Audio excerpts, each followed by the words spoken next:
Alright, welcome back. People, how have you been? Hope you had a great weekend, everyone. Hope you had a great weekend. And we continue with day number 19 of metaphysical analysis of Drakensang 1 The Dark Eye. Indeed, a perfect incarnation of Dungeons & Dragons 3.5 that we are comparing directly with Star Wars: The Republic as the representative of Dungeons & Dragons 4.0. In that case, I'm establishing some comparisons. Okay, happy Tuesday, everyone. Hope you had a great weekend. And for today, we will analyze something very interesting that I also paid a lot of attention when we analyzed Sacred 2 last year. Remember? Which is basically the economic reward slash punishment system of the game. How the game rewards the player for properly learning the gameplay mechanics or not, and being a complete disaster at it. And the subsequent psychological sense of progression that it creates on the player's mind. That's the idea. I analyzed this remember when we played Sacred 2, and that's something that I wanted to pay attention to also in this game. So before we get into the topic of analysis, just so you have a bit of a recap, because we did a lot of things last time. Remember, we've arrived here at Murolosh. This is the city of the dwarves, and basically we had to win the king's trust. Because basically we need to get access to some catacombs below the city, to get access to an object, a magical object called the Adamantine heart that is responsible for stopping the dragon cultists and saving the world. A typical hero story. In this case, it's the dragon pilgrim that has to save the world. That's us. And well, basically here you can see we went through a lot of dungeons. We got the helmet of fire of our armor there, and now that we have the trust of the king, we've been authorized to finally access the catacombs to get to the Adamantine heart, supposedly. Basically, that's the idea. Why do we want the Adamantine heart? Well, because it's a very important object that will allow us to confront the dragon cultists that are the antagonists of the game. Basically, I had to pass through the firefalls, in order to find the Adamantine heart. I will have to use the portal in Aldesia's chambers. Okay, so we access the stuff once again through those, I presume. Let me reactivate my buffs and my summons just in case. Well, not my buffs, but just this one. That should do it pretty much. Oh well, whatever. Oh, with it, let's get to it. Anyways, we cleared this zone, so should be good to go. So let's see. It's again through here, or no? Because this will lead. This is the way to access those crazy holes that the deeps of Grolm dungeon that we accessed last time. Right.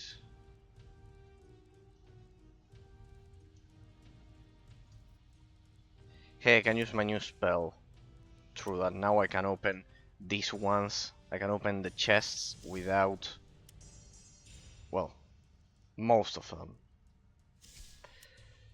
without having a rogue.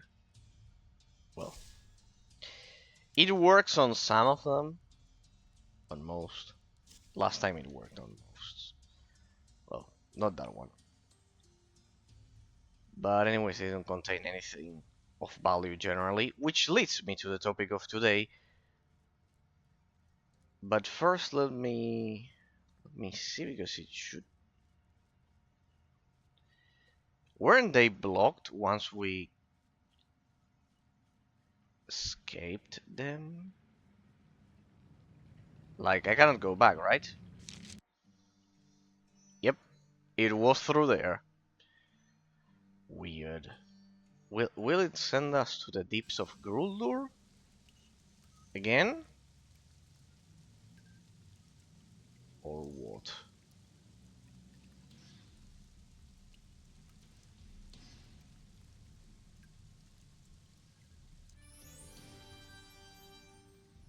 Perfect.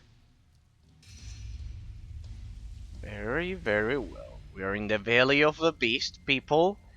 Just at the start of the stream. That's... what?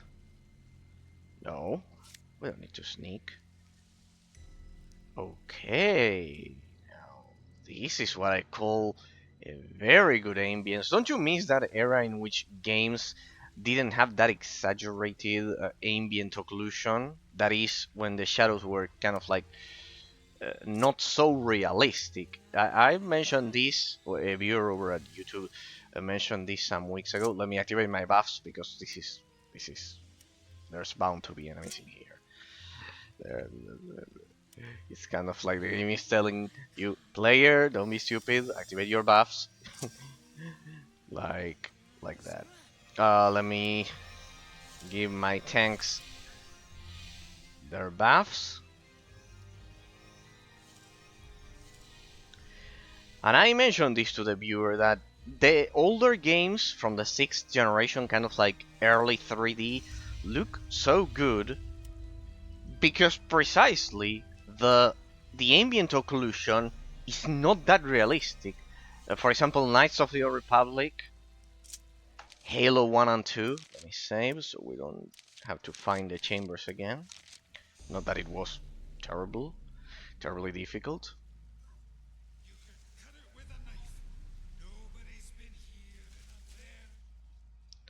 Yeah, you don't say, for Green.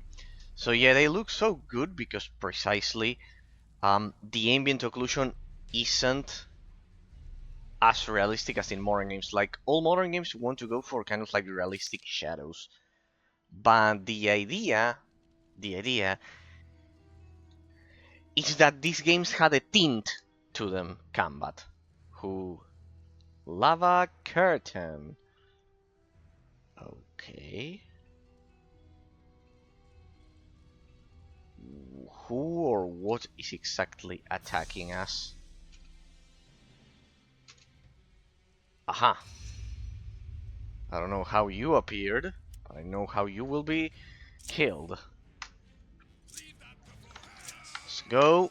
That should be enough. Generally, spiders aren't that dangerous in this game. Though this one, for some reason, looks like they buffed spiders a bit here. Everything is red, people, and that's precisely what I meant. Games had a tint to them. They had a tint to them. This game particularly has a distinctive golden yellowish tint. The same goes for games like, as I've said, Knights of the Old Republic, Advent Rising. I remember that's the predecessor of Mass Effect that I also analyzed on stream. Very amazing and tough third-person shooter. They all had, remember, archers in this game, ranged attackers don't deal damage when in close combat. They cannot. There we go. Anyone with a broken limb or something? No, perfect. We can keep going. So they had a tint to them. For example, this one has a distinctive golden tone, unlike this, since the ambient occlusion isn't that realistic. In the case of Fire Spirit, right? Careful, these ones are quite dangerous. Since that tint changes according to the ambience, you can see that this one is now distinctively red, for example. And you must be thinking, well, but that's so stupid. We have it in modern games. No, because modern games use with the they use real-time shadows, and with the it explodes when they die. True. Yeah. They explode and they deal AOE fire damage. Well, come on, heal yourselves.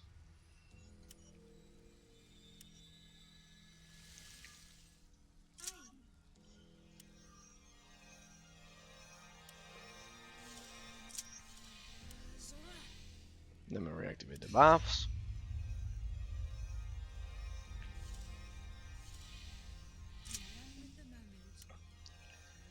So yeah, that's the idea, people, regarding the ambient occlusion. Since modern games have real-time shadows, they have a lot of real-time shadows. They want to be so realistic that they end up losing that tint, that ambience that makes a lot of older games actually look not better, because the real-time shadows will have more resolution and textures and everything, but more distinctive, more unique, with a unique person. Task: open the Cyclopean door, quest in the Carbuncle Cave unlocked. Okay, I presume it's this wall. Now I feel like I'm playing Metroid Prime, like I remember the final mission of Metroid Prime, in which you have to find the keys. Fire heart. Okay, whatever. I lava curtain. I die? No, cannot get through the lava curtain. Okay. There's a mission like this in Dragon Age Origins. So you can see that this reddish tone, besides of my monitor's saturation, don't think that the game will be desaturated. I have my monitor's vibrancy saturated on purpose, so I've explained this several times. So caves in games like Elder Scrolls feel realistically dark, and you actually cannot see in them, alright? Because most of the time you can actually see in dark caves in RPGs, because it's not real darkness, which is terrible, so I fix it by saturating my monitor's colors. In that sense, I highly recommend it, because it will give it... There's another giant skeleton lurking ahead. Do not falter, and victory will be ours. Oh, another Cyclops skeleton. But this one's dead. Cyclopean stone. Well, looks like we've arrived at the Forge of Creation. This might be the ending. Cyclopean stone. Ingarim's curse upon those wretched Grolms. Killing all these fire creatures to feed the bridge with energy is exhausting. Why don't we just let it collapse and desert this part of the cave system?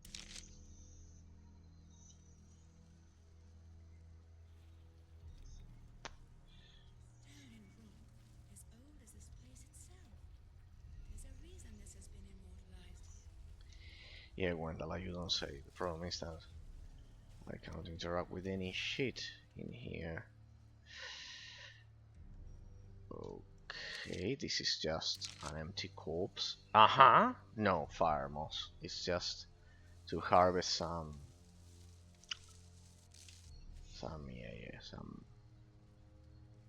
crafting materials. There's some more over there. Okay. Oh, there's another spider. This is the perfect moment to go for a fireball. Ah, have I mentioned that my fireballs also wound them? Go. Go. So yes, as you can see, they have a special tint to them, precisely because of that. Halo also has it, Advent Rising, Knights of the Republic 1 and 2. All of the older games, especially, it's a phenomenon that happens especially by the end of the 6th generation, like 2003, let's say 2006 as well. Yeah, not the end, perhaps the mid of the sixth generation, the midlife of the sixth generation, that is the PS2 and the original Xbox. So yes, pretty much they have it. Okay, getting into the topic of analysis for today, as I solve how to proceed in this interesting dungeon.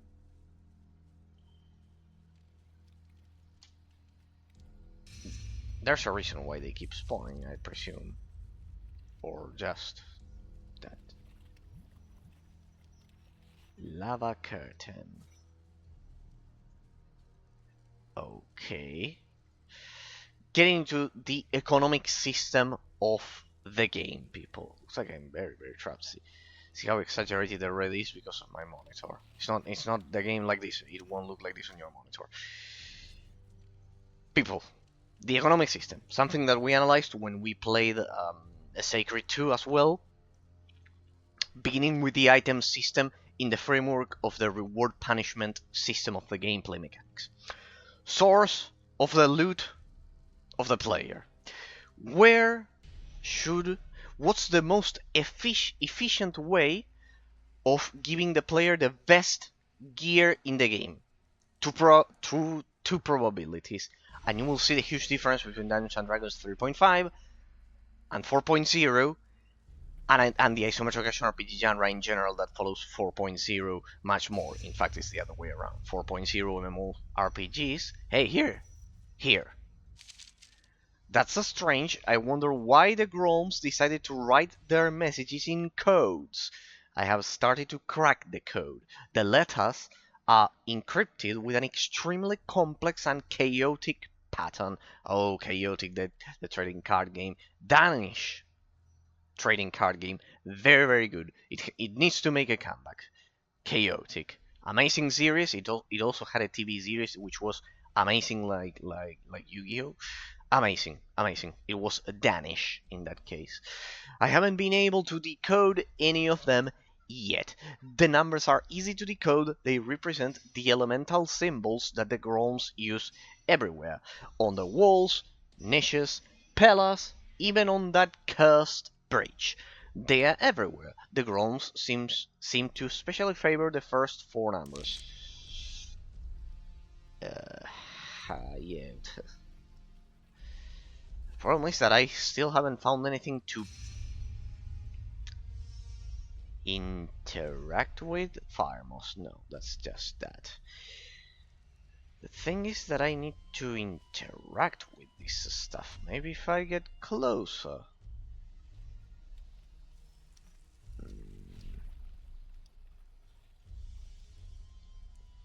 So we found that one, this one, and what else? Just the spiders there. Maybe the log has the Carbuncle Cave.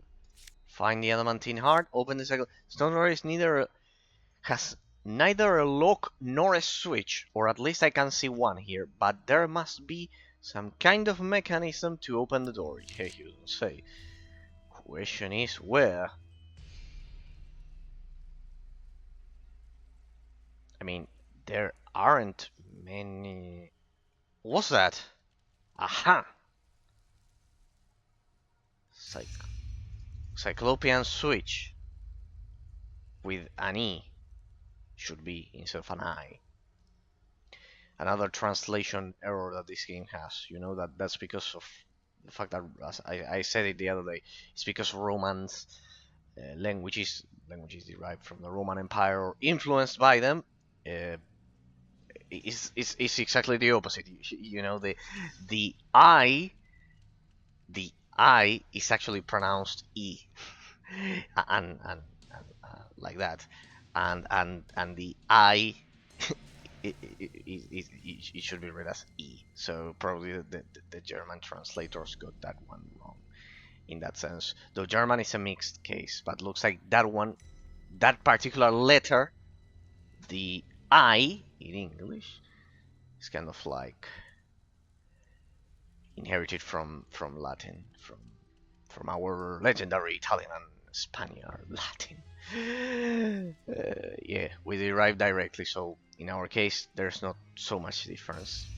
There is a bit, but not so much. Like anyone who speaks Italian or Spanish can somehow understand some of the words in Latin, because we are the closest descendants in terms of the language in that sense. Well, and also culturally, but still, you can see the closeness of the language. Like it derived Latin, then Italian, Spaniard, and Portuguese as well. Then it derived to. Then it had influence from Germanic tribes, and then, of course, Anglo-Saxon English. Kind of like it's even further away, like that. Like it starts separating, drifting away from each other. Okay.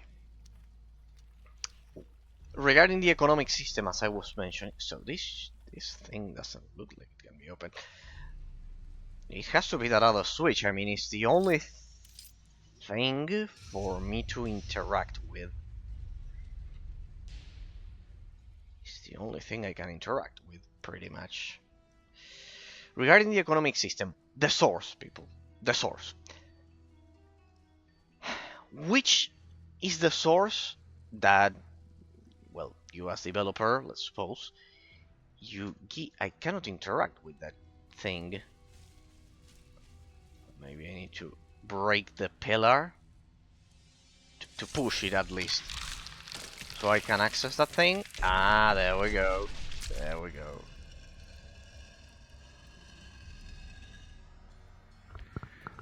Got it.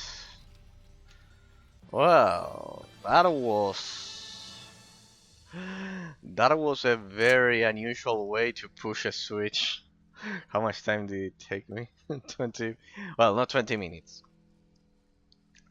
Some 10 minutes, let's say. 10 minutes to find it.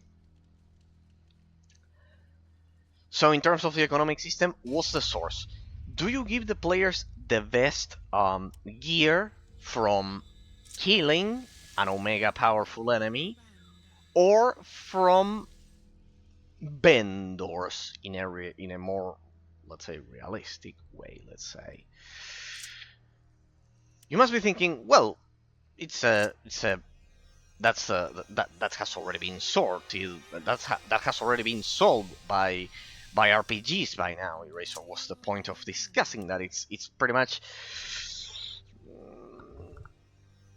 not an important topic at all. Well, as I always say, people, the topics that we take for granted, the objective elements of a video game that we take for granted, or a book, or a movie, or any work of art, or anything, or any invention like a spoon or a fork, the functions that we take for granted are those that are generally the most difficult to design, pretty much.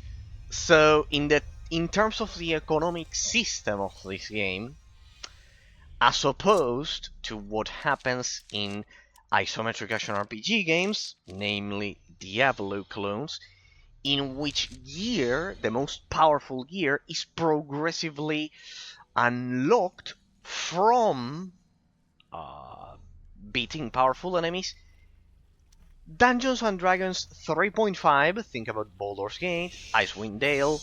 Oh, fire spirits. Okay, we need to be careful here. In all of those games, in Dungeons and Dragons 3.5 in general, developers have managed, most of the time, in most cases, to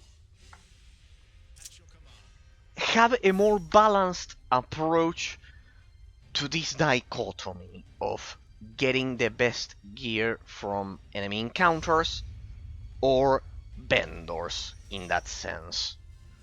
Oh, careful, those are very, very powerful. They always go for my archer. No, don't die, Gwendala. Don't die, Gwendala. That's part of the artificial intelligence model that I am using on this game. Or was that one a living bomb? That's it. Well, whatever. Keep going. Keep going. Don't let them get to Gwendolyn. That's the only key. Yeah, that one exploded as well. Did you heal yourself, Gwendolyn? I told you to heal yourself. Oh wow. I need to heal them as well.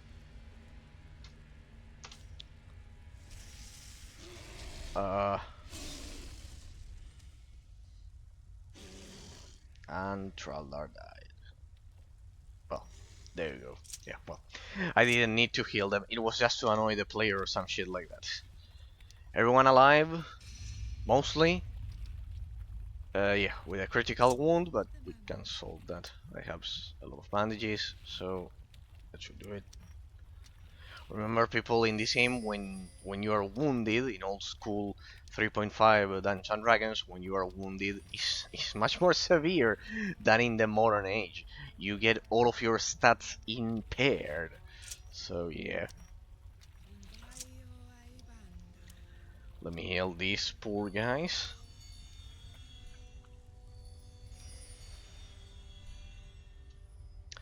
Hey, those are the symbols from the previous room. Let me clear the zone a bit. Let me loot all of that.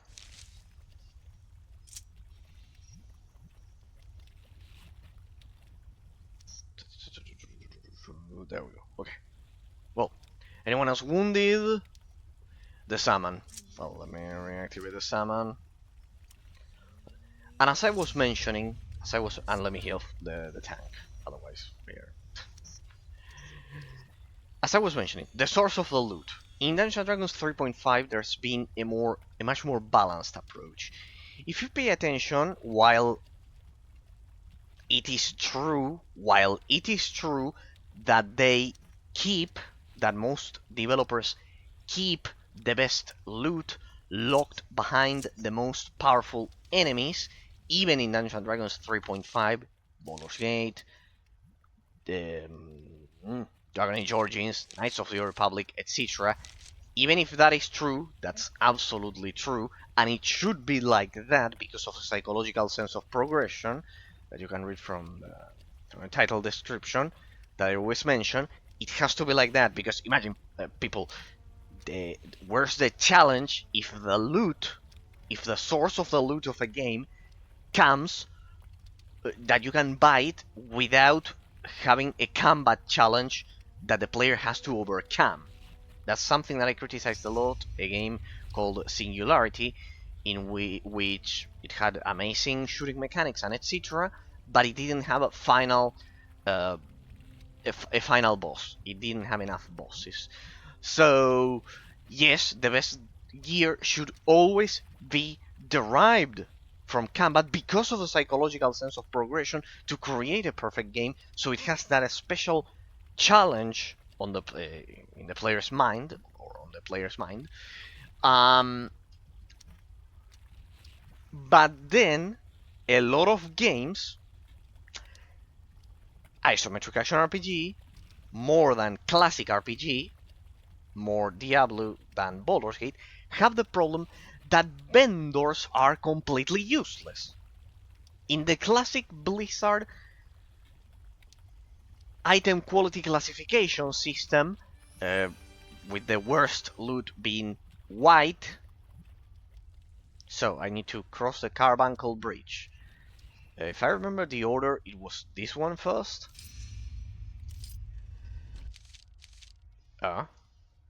Cooled Fireheart. Okay, and this one, another one. 3 cooled Firehearts. So the fire does not kill us. That's good, at least. Combat? Ah. No, damn it, my buffs.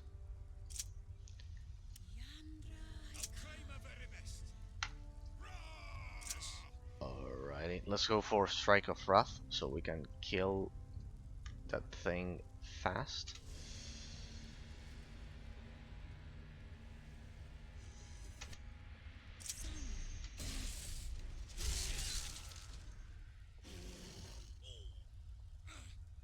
They really deal a lot of damage when they explode. So, I presume I have to place... I'll take a guess, a totally uneducated guess.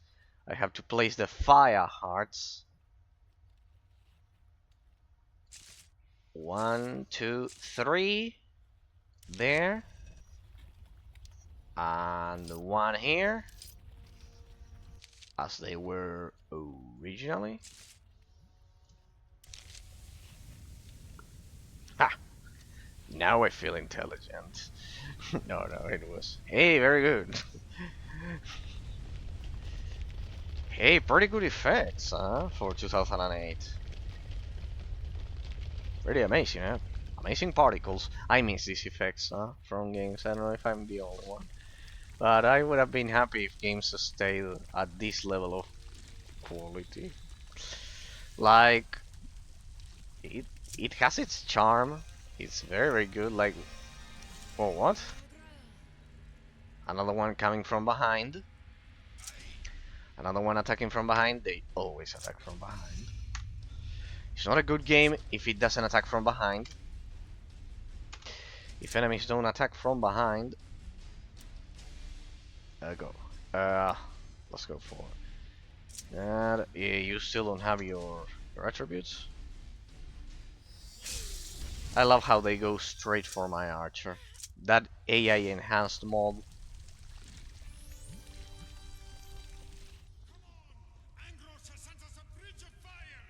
No, Angrosh. No, Angrosh is the deity of the dwarves.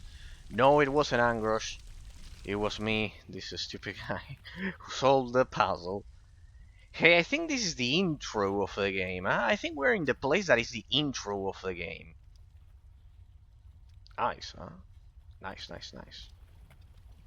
I think this is the intro of the game, people.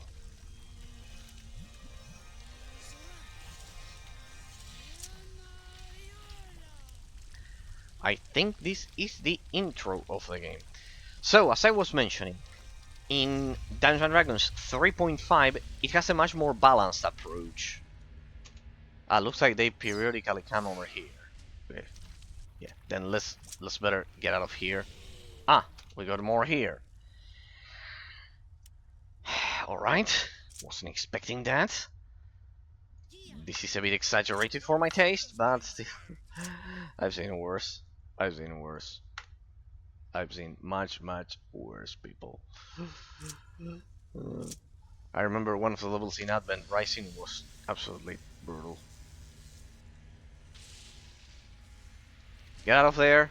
Get out of there! I don't want any more of them.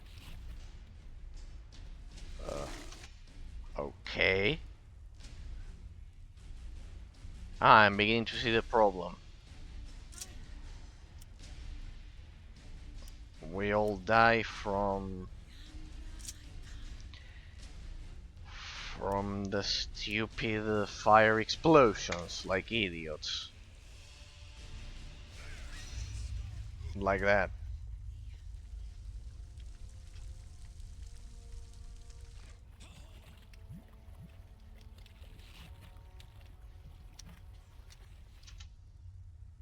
Yeah, better heal you.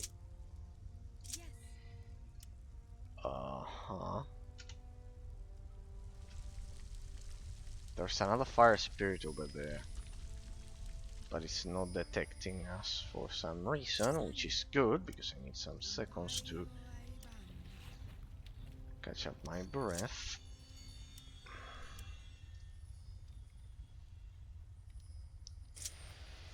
So, any other puzzle that we lava curtain.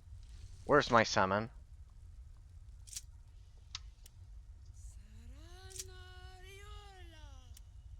This is a terrible matchup because my fireball actually deals fire damage. Well, but to continue the topic, basically the idea is that a perfect RPG has the best gear, of course, locked behind some epic enemy to give the player that psychological sense of progression, of course, as I have been mentioning. But, you know, without making vendors completely useless,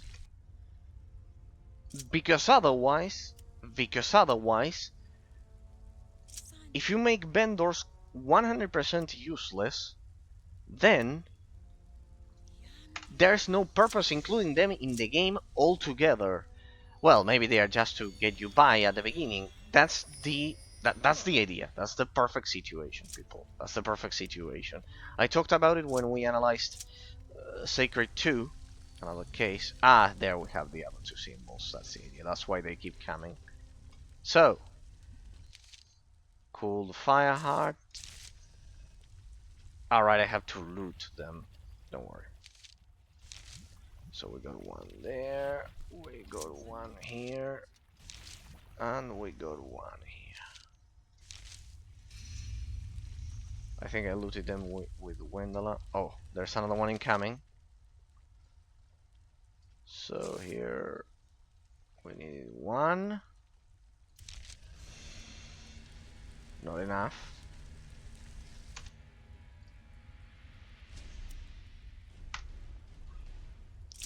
Alright, I see the pattern. My bad. There's probably more of them there dead. I see the pattern. And they come for us here. Yeah. Shit. Quickly. There's another one there. In fact, I've overkilled several of them.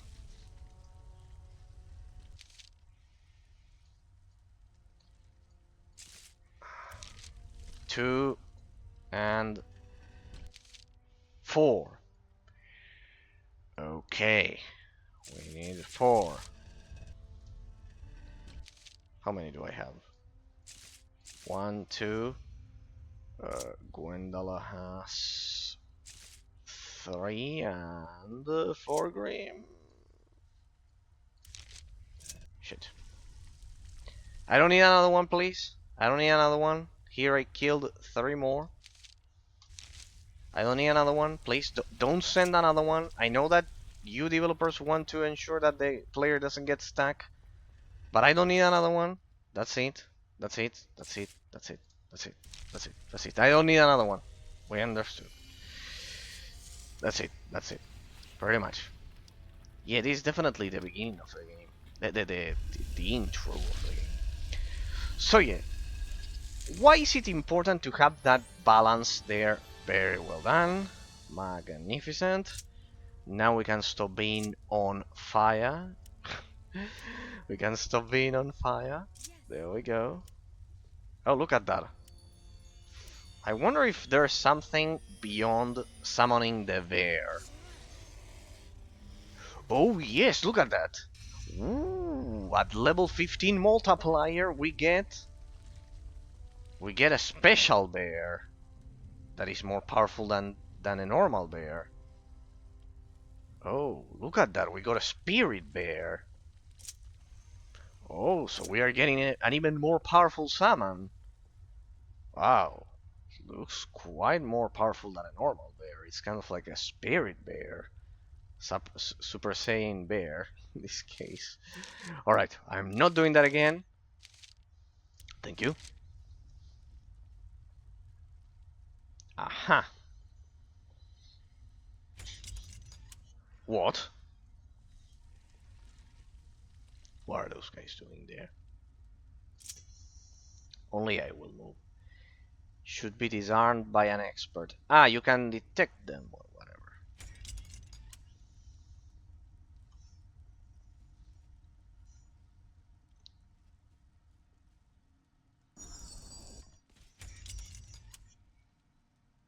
Alright, people, come over here.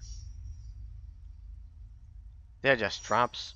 Well, they the pathfinding isn't as good as to avoid the stupid traps, so we'll just get them. If you die, you can come over here. We have everyone is is poisoned. Oh, looks like it's the ending, people.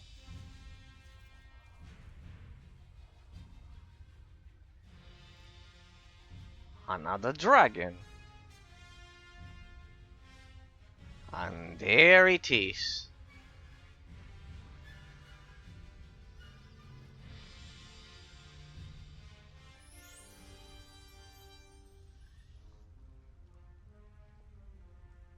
Speak, friend. Very well.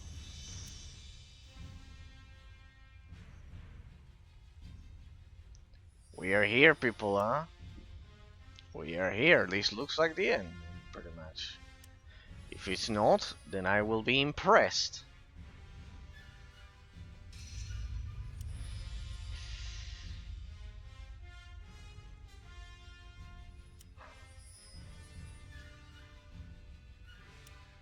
Don't worry, I have plenty of bandages. Well, sometimes it fails.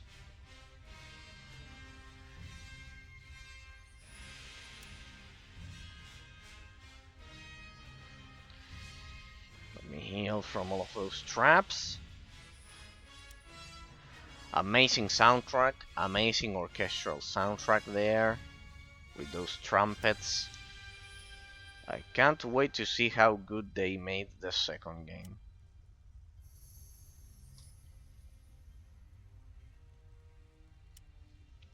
As I was mentioning, as I heal my party, in terms of the economic system, you want the best gear to be dropped by mobs, but not to the point where vendors are completely useless. That's the key. And in that sense, Dungeons and Dragons 3.5 has more balance than this one is for the poison. Has more balance because vendors aren't completely useless. In Diablo 2, I remember that the vendors were completely useless by mid game. By mid game, something very exaggerated, very exaggerated. By mid game, the vendors were completely useless. Like that's one of the huge defects that I found in a legendary piece of software like Diablo 2. But it does have that problem. The Median Excel mod somehow fixes that, so... but this will be a puzzle. We shouldn't activate our buffs, right? Well, just in case, I'll apply fastness of body to... It's not the moment to let our guard down, precisely. It's not the moment to let our guard down. So this.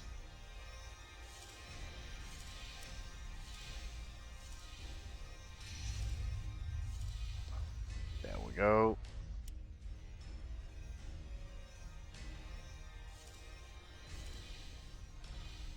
Magnificent. And for the summon as well. So, in that sense, the psychological sense of progression should always be like that. The best gear from the bosses without making the vendors useless completely. Another thing regarding the economic system of it. The reward punishment system. The reward punishment economic system. How do you reward or punish the player for performing efficiently in, as we solve the puzzle, Tor? The only thing I understand by Tor is the Old Republic. Sorry, it has to be like that. My favorite game, so what are you gonna do? Tor.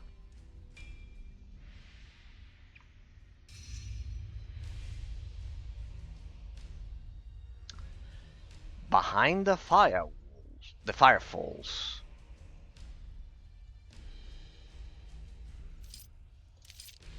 This magical effect is blocking the way. There must be a way to deactivate it. Okay.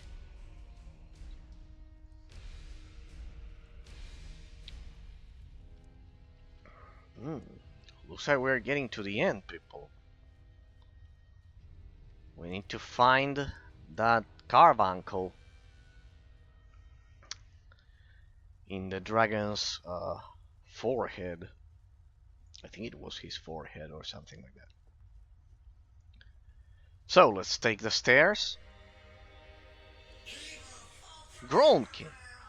Come to steal Karumbra's heart from me. Golden Heart. I'll split your body from your soul like all who commit my stone. So, the king of the Grolms.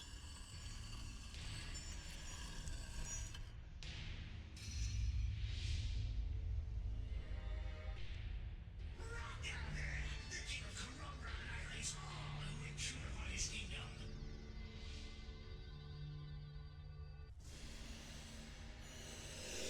Ah, we got more Grolms.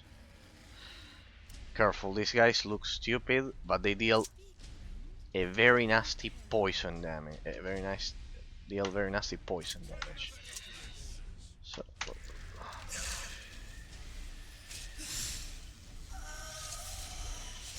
there we go. We are very well equipped, of course. Ah, they also have Lightning Fania.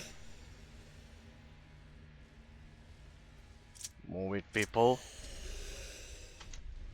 Aha. Yeah, the problem is the way they ambush you. I could round them up and kill them all. Move it, move it. I could round them up. Ah, careful.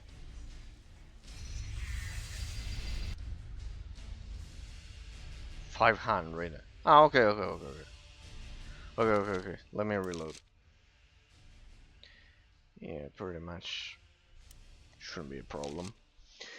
Shouldn't be a problem as soon as I can activate some fireballs. Very well. Let's look at that. Let's watch that cool cutscene here. Come to steal Karumbra's heart from me. I'll split your body from your soul like all who commit my stone. Okay, so yeah, I'm just wondering if the waves of Grolms are endless or not. The king of Karumbra annihilates all who intrude upon his kingdom.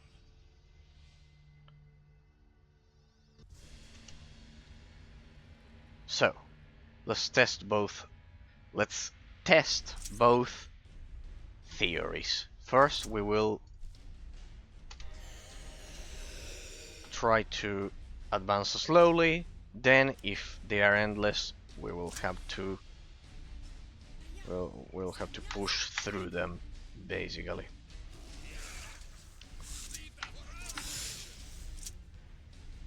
Some basic attacks. Huh. Well, I told you that I'm also a battle mage. Not wise to engage me in melee.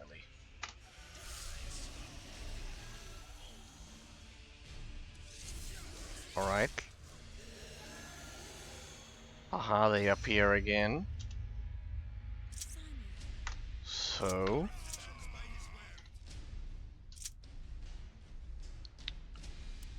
this one should do it. This one should do it. So, in the framework of the economic system of the game, the reward punishment system, I think they will be endless, huh?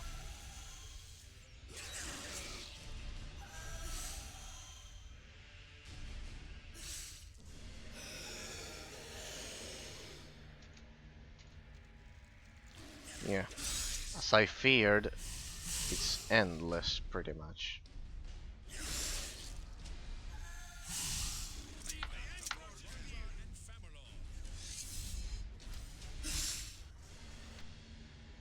Yeah, it's endless.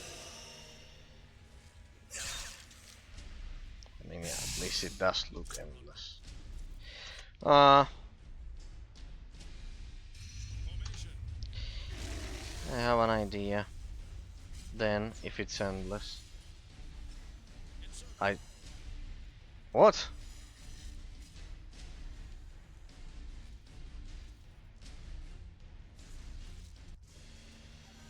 Yes, it's endless, as I feared. Okay. It's endless. Then we'll do this. We'll leave one of them alive. Yes, we know you are very dangerous and etc.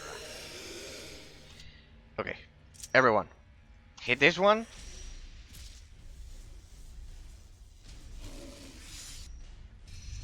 Hit this one.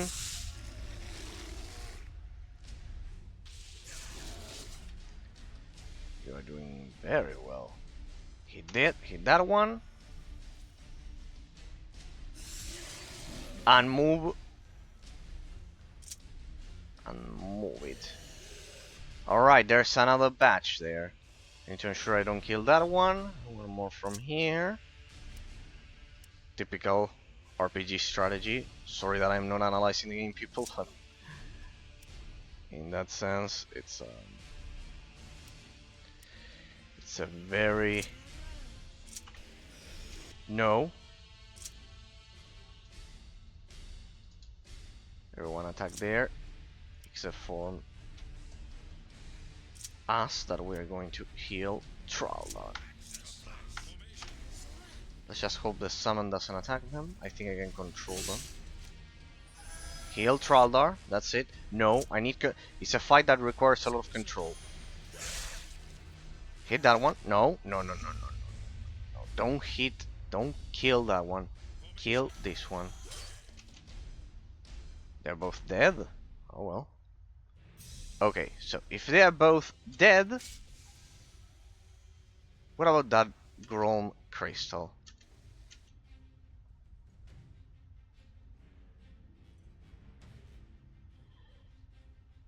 Huh.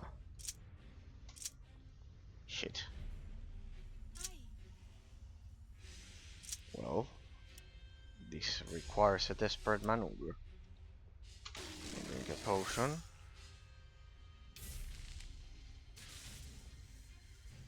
There we go. No, don't kill them because they will reappear. What about...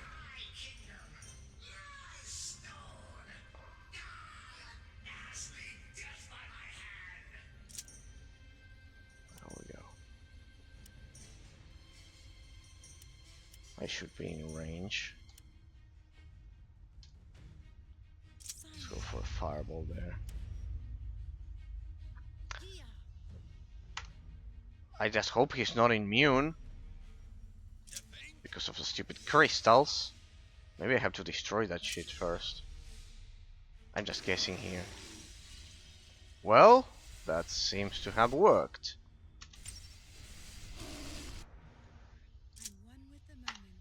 Go ahead. Don't stop. If that thing was responsible for... Good. Everyone, get His Majesty a royal treatment.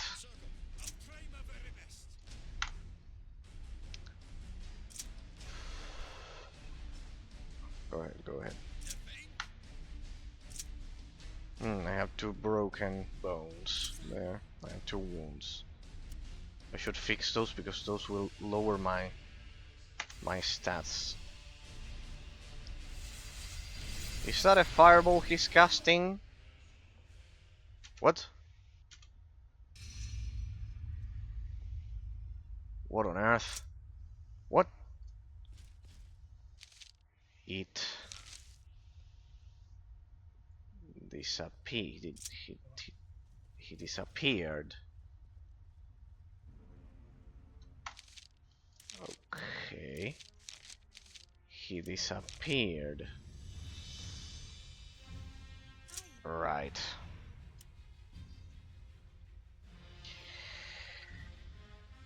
Right. He disappeared. Looks like that was just round 1.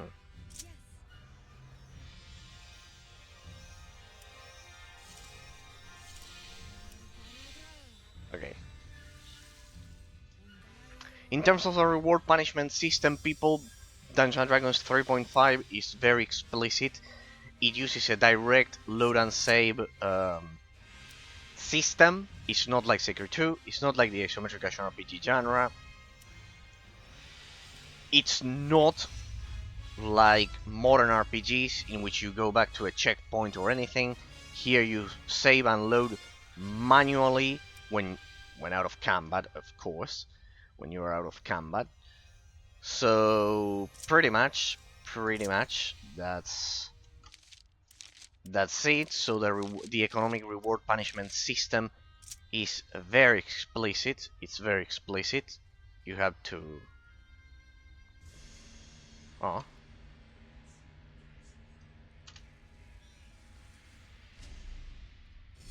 What? What's the meaning of this shit?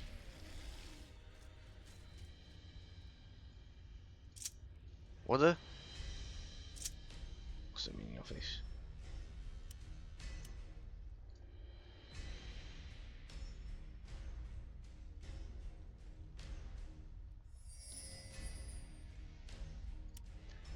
I should have brought even more gold tea. Then I'll buy some. What is the meaning of this?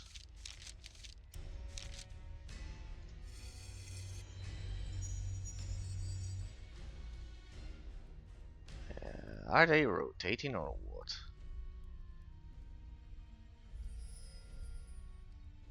That one doesn't. Ah, it already worked. It already worked. You just touch it. Uh-huh.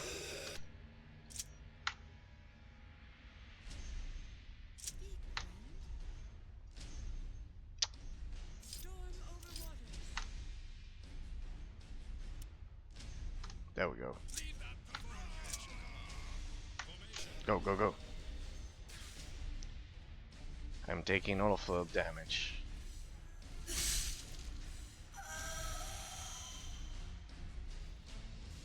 There's a crystal up ahead.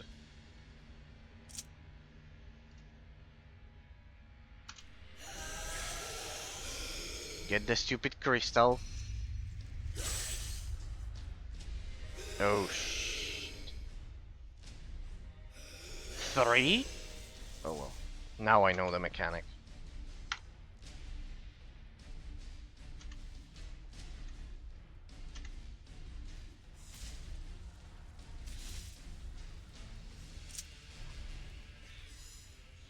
I just hope that's enough.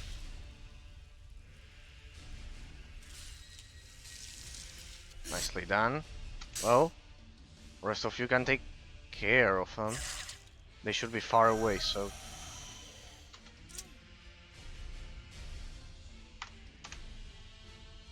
Consider that I'm a battle mage. I have all of the heavy armor of a tank, plus... Trallar, please. Stop it. Very good influence of the level design on the gameplay mechanics, huh?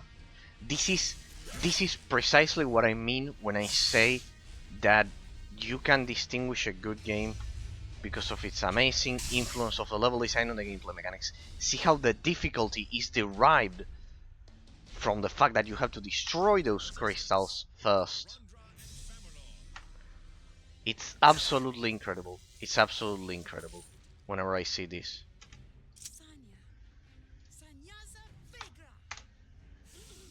It's absolutely incredible. Absolutely incredible.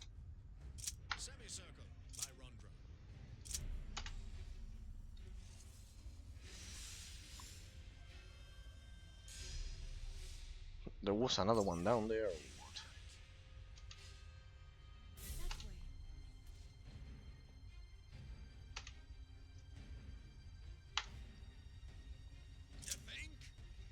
There we go. Perfect example of influence of the level design on the gameplay mechanics. See how the difficulty is derived from the fact that you have to deal with those crystals. Perfect, impeccable example. Impeccable example. Magnificent. Very, very good influence of the level design on the gameplay mechanics with a high degree of efficiency. See how I had no problem dispatching those groups of Grolms before in the deeps of Gruldur, But now, since I have to deal with the crystals in a very narrow passage, the level design properly influences the difficulty. Magnificent. Magnificent. Very, very gracefully done. Gracefully done. Very well done. Very, very well done. Very well done. Ah, no, I already have that one. I need fastness. I need armor. Very, very well done. That's what I mean when I say influence of level design on the gameplay mechanics. Perfect. Perfect. Perfect. Amazing mechanics. Amazing. Amazing. The developers somehow managed to squeeze a bit more of difficulty out of the combat system thanks to that influence. You could see how easily I dispatched those enemies previously, but now in this narrow passage, having to destroy those crystals to prevent resummons made it exponentially tougher, exponentially more difficult. Very, very amazing influence of the level design on the gameplay mechanics. Brutal, brutal. Very, very nicely done. We'll do that. Oh.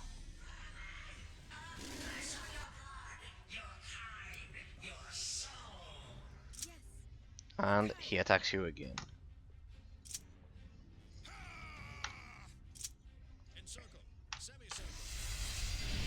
Oh, he has a fireball.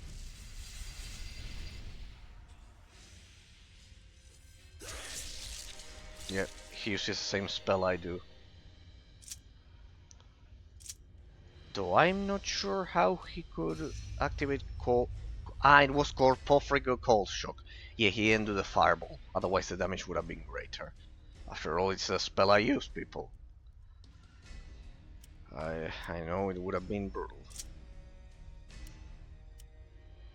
It was a second spell.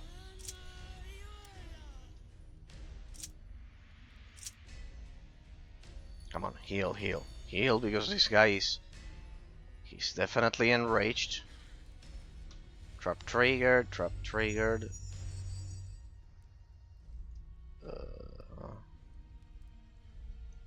Pretty much, I don't think we need to touch anything else, or do we?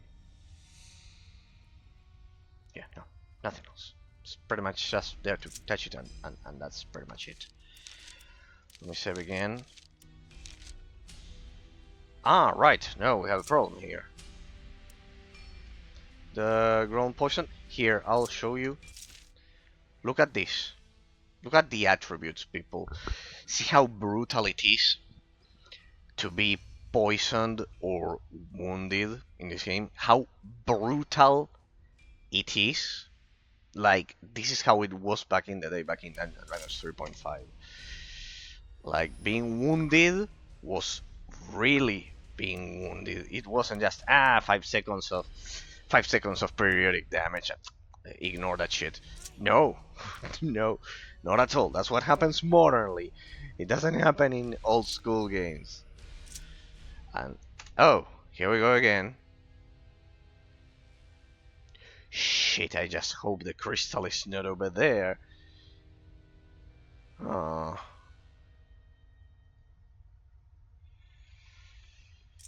I'm technically still not in combat, so let me see. What would be the casting time of this? Should be instant. Take that. So, Grolm crystal there. Everyone. No, actually only one should do it, and I will be the one. Go over there. Rest of you engage automatically. Especially you, Gwendola. That you deal the damage from afar. There we go. I think I saw it. Attack. Attack that thing. You guys stay back there and get rid of the Grolms. Oh, wasn't counting on that. Didn't expect that.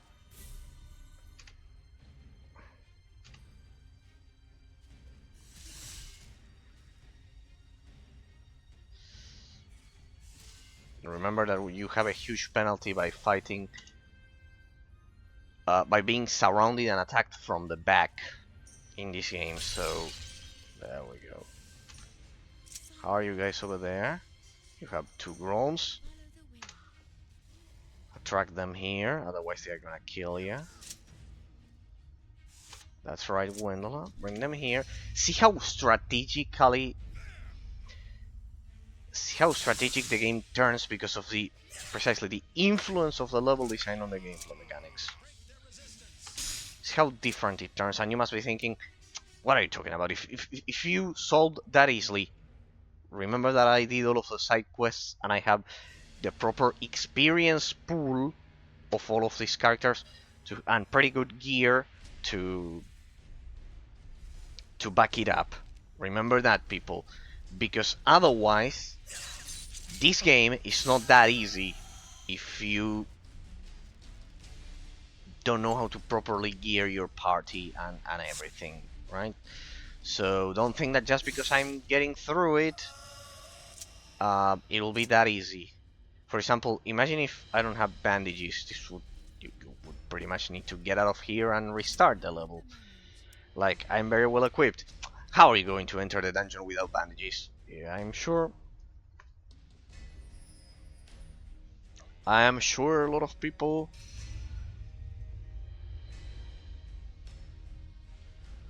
who aren't careful could easily get trapped in a dungeon like this, in a pattern, in a design pattern like this one.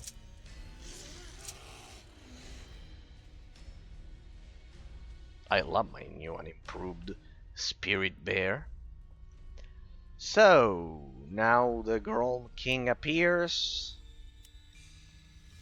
He attacks us. Yeah, I'm definitely activating all of my buffs. If you don't mind, this is a very dangerous zone.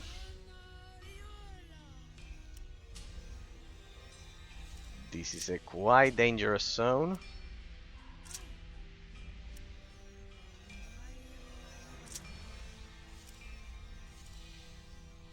There we go. Oh, I forgot to mention the 77th YouTube subscriber. Then I will display the message. Then I will display the message, people. I knew I was forgetting about something at the beginning of the stream. I knew I was forgetting about something. I knew it. Okay, let's go. There we go. Pause, save, go, go, go. Magnificent. So we don't have to do that again. Let me lower my curtains here. Well, actually these ones are curtains, but well, those are plastic curtains that... Let me check how the connection is going here. If the game is working and everything. There we go. Let me ensure that the connection is working. I like checking the stream every now and then. There. Should be... There we go. Beautiful. Perfect. There we go. Looks as smooth as ever. There we go. Alright, let's keep going. So in terms of the economic system, lever jammed. So what? Lever jammed. Lever jammed. The 3 of them. So looks like they have one more trick up their sleeves. The Grolms. Or at least the Grolm King. Ah, what's that down there? Could it be that I missed a crystal formation there that I had to deal with? I don't think it will prevent us from getting to the carbuncle, I guess. The soul stone is mine. You will be my slaves. Sanyaza Vegra. Let's go. Keep behind me. Formation. Semicircle. That one will hit very hard. Don't let him cast. Don't let him cast. That's right, you couldn't cast.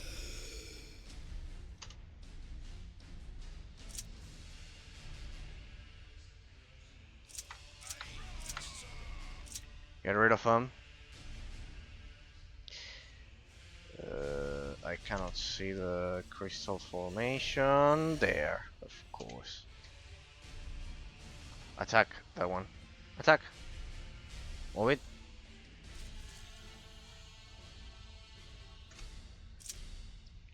Wendala, don't get away. Don't stray away from the group. That definitely worked. No, stop it. Attack the crystal before that one dies. And that's what I wanted to prevent, but the salmon didn't obey me. Hit the crystal. There we go.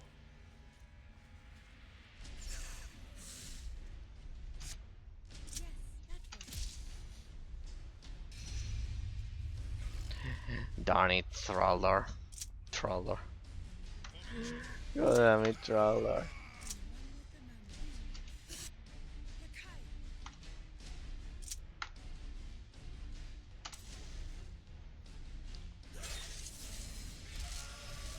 There we go, that one's going to hurt.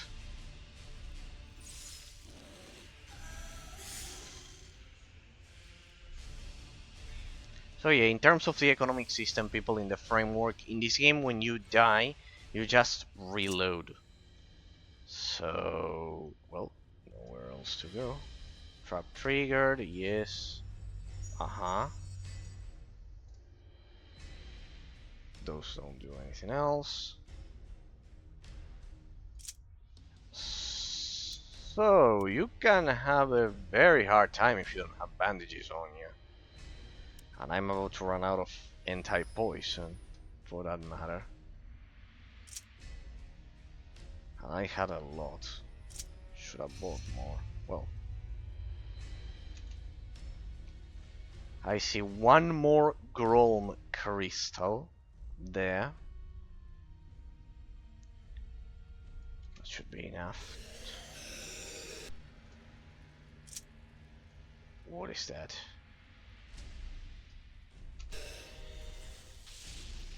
Keep going, keep going. Hit that thing. Go. Go. Oh my freaking god. I don't think I can make it to that crystal, huh?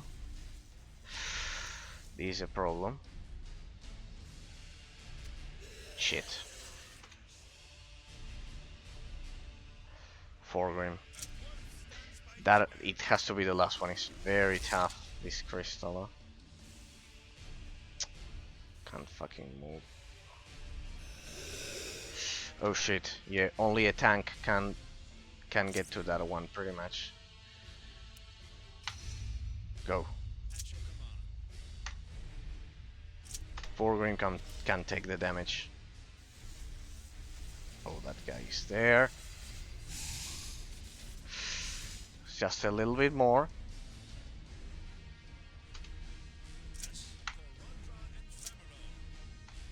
Not good. Destroy it. It has some kind of defense. Can you knock down the Grolm King? He's a spellcaster.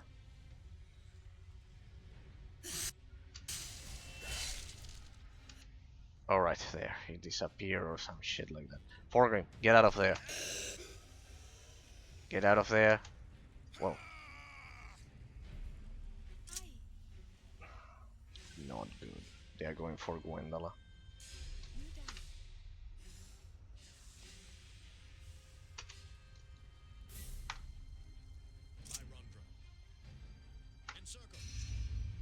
Hit that one. Hit the mage.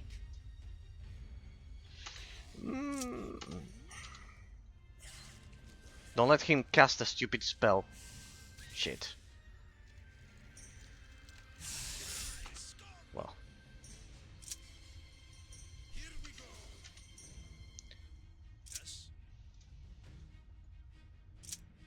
did she survive that? I still have the salmon.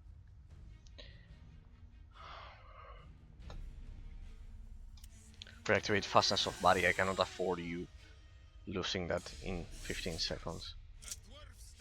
Time to drop all of the damage on them. Kill them as fast as you can.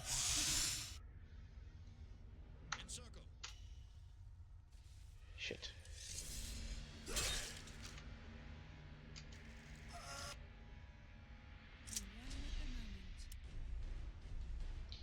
Yeah, I would suggest you attack the mages, but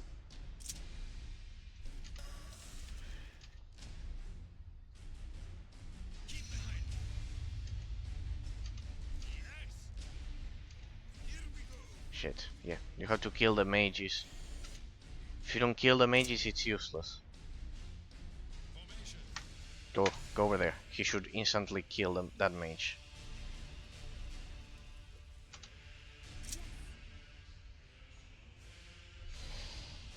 I have another maneuver. While archers don't deal damage when they shoot in melee, this spell will actually work. Anyways, I think they can make it. That one should be a one-hit kill. Perfect. Come on, Traldar. You are DPS after all. You should deal 3 attacks per round, something crazy like that.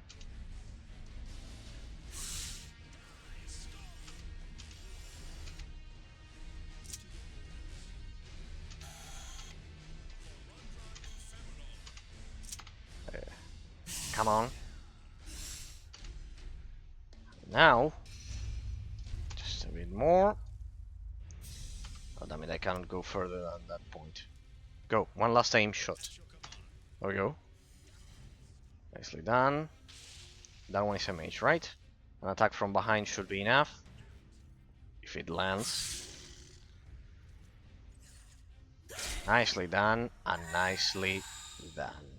Well, that one certainly pushed me to the limit.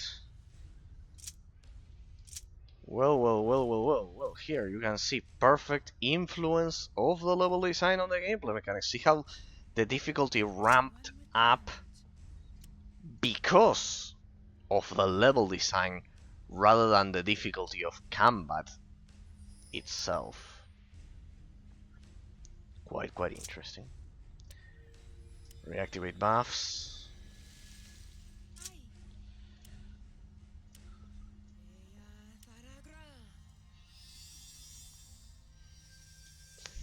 There we go.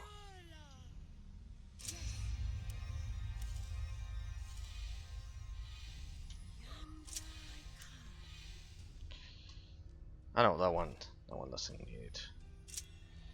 Summon. Let's go. And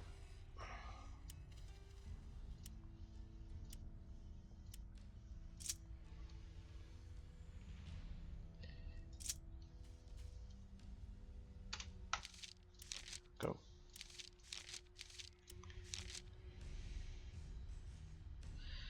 Well, that's it, people, huh? Truck triggered, yeah.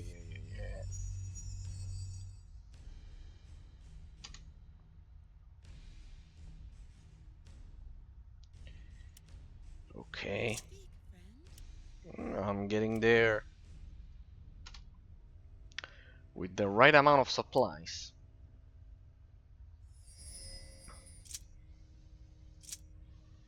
Alright, I knew I would forget about something.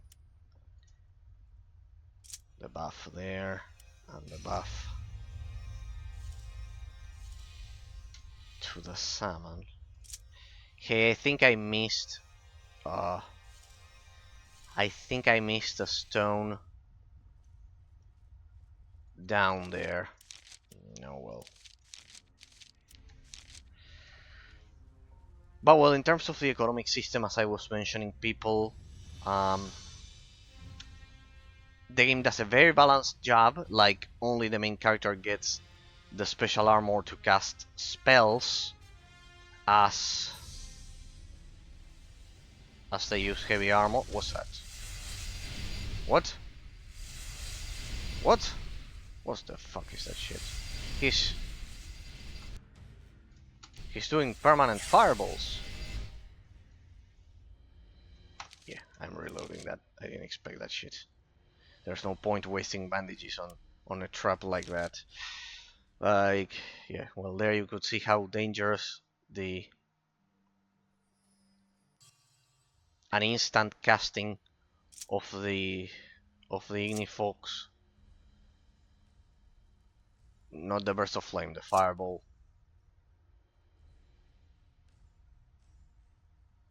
So we'll do it like this, and there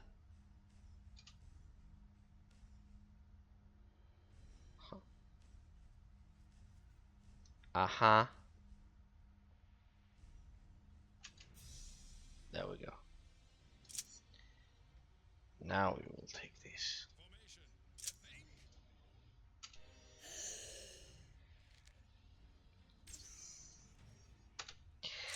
Cheap trap, a very cheap trap, easily solved. There we go. So in terms of the economic system, it's better to have a more balanced approach like this game does,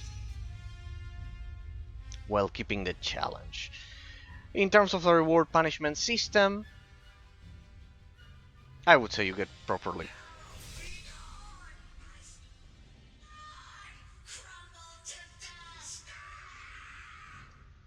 You won't be able to cast the spells with all of us on you.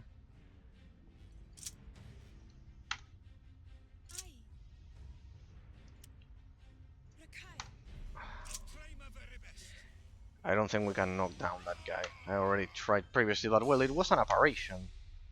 We'll try knocking him down. Go. What the? That was an instant Corpofrigo cold shock? That's kind of like way too OP, that one. Nice hit, 40. Well then. No, but I need to save endurance because the defensive system, defensive style, consumes that.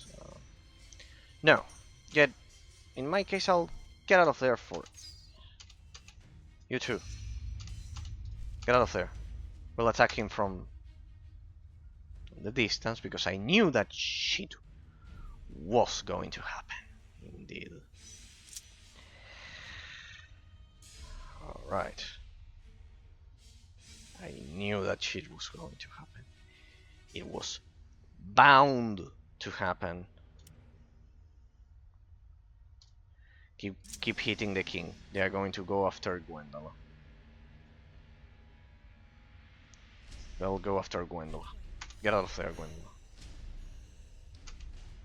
If they don't, then it will be even worse, because I will keep shooting your stupid king.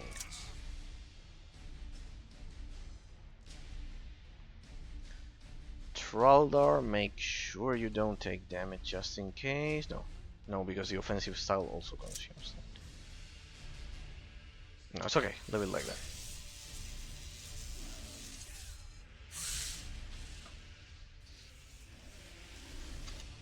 Shit, a fireball. Luckily I sent Wendala over there. Look at that. It was I had the right idea. It was a premonition.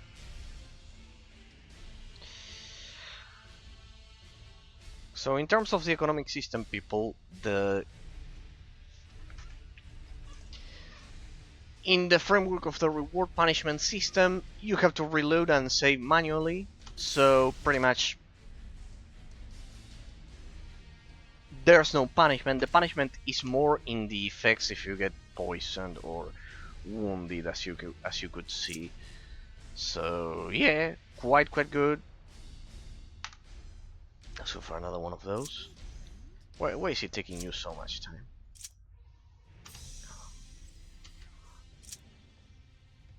Keep going. Keep electrifying that guy. The other ones shouldn't be a a problem. Then with a fireball I could. Yes, we disrupted his spell. Don't stop now. It's our chance. Just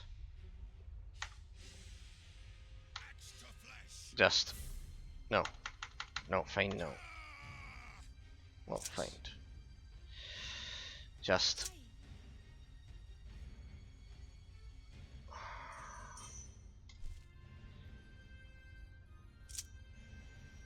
keep disrupting his spells. Ah, move it. I will have to I'll have to cast a fireball. But first we need to kill him.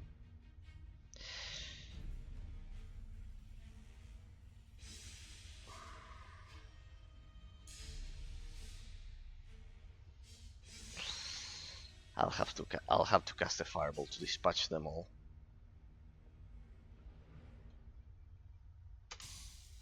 I'll have to cast a fireball. You, get out of there. I think they should disappear because once I kill him, because they are salmons actually. They're actually salmons. Generally when they are salmons, use the healing potions just to secure it.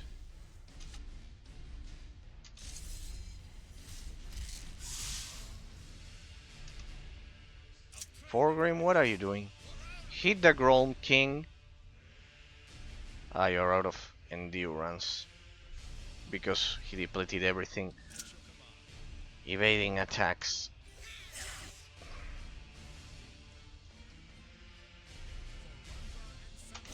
Hit the Grolm King. God darn it.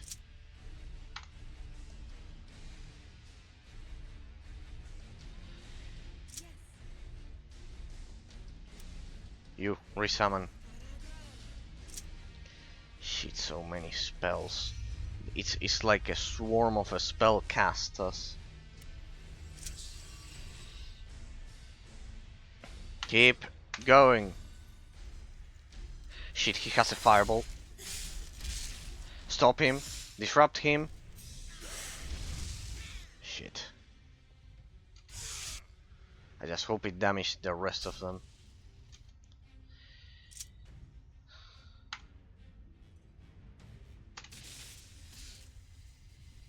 Go. Summon reactivated. Wendala, get out of there. If you have to give us support, Trallar is dead, of course. Stop him.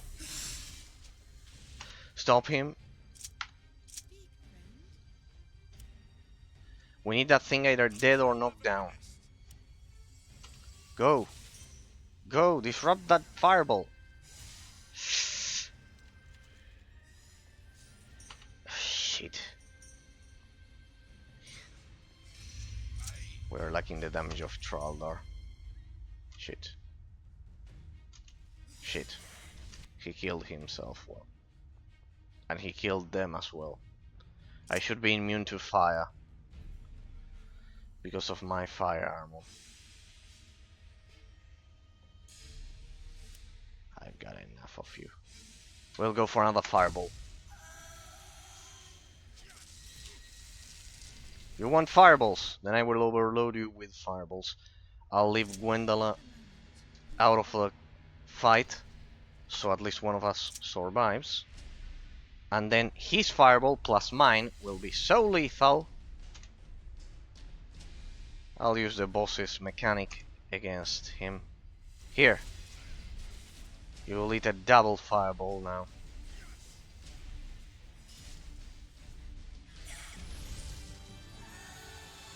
Oh, wasn't needed. I had another one incoming.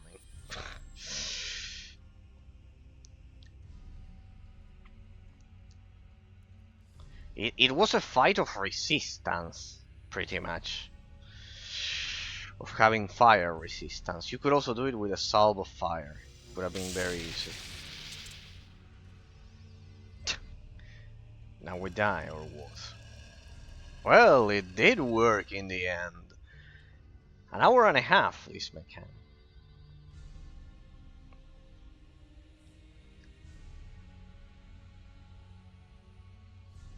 Okay. So our gang heads over to the treasure room, I guess. I think I saw a chest there. I don't know if I can open it. A treasure chest? Yep. Magic amulet, not identified. I have a pretty high arcane score. Should be able to do so. But first, let's save. It's a pretty good boss fight, but there you could see the practical effect of what can happen if you don't. That's why I don't cast Ignis Pharaoh Fireball all the time, because it also kills your own troops. Let's say. Identify. Amulet of Constitution. +1 Constitution. Ah, that's pretty good. Courage. Constitution is more important to resist poisons and everything.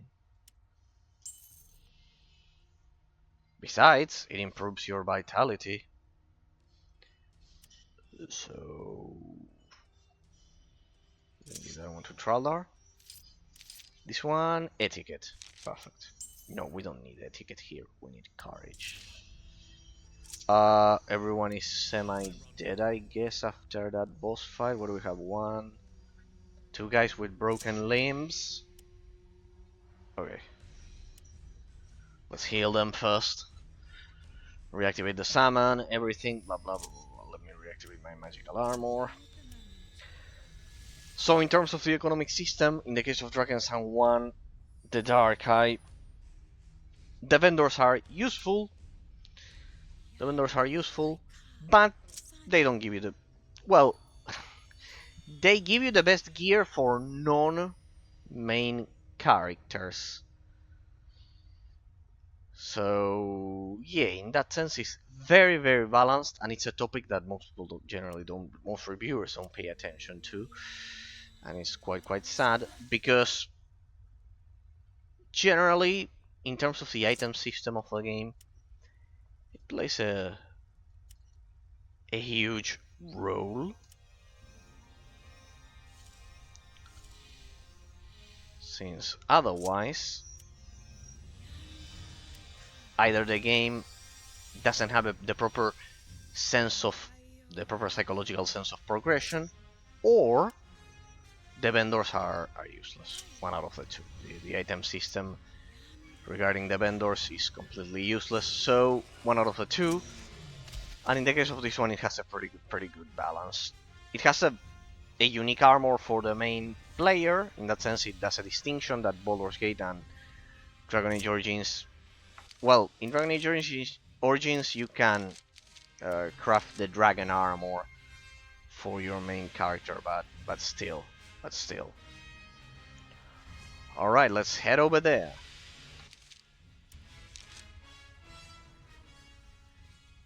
Let's find the Adamantine heart. So we faced the Grolm King. That was cool. Oh. Oh, this is the intro of the game. This is the game's intro, people. Oh. Yeah, the rule of thumb is that when a game leads you to the game intro, it's generally good. Oh.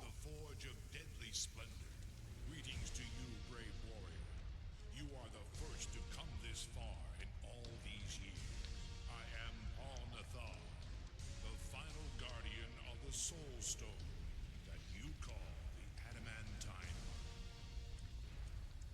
Your search is complete, and my watch is over. At last.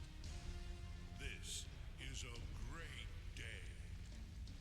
A day of which legend shall tell. Come here to me by the fire.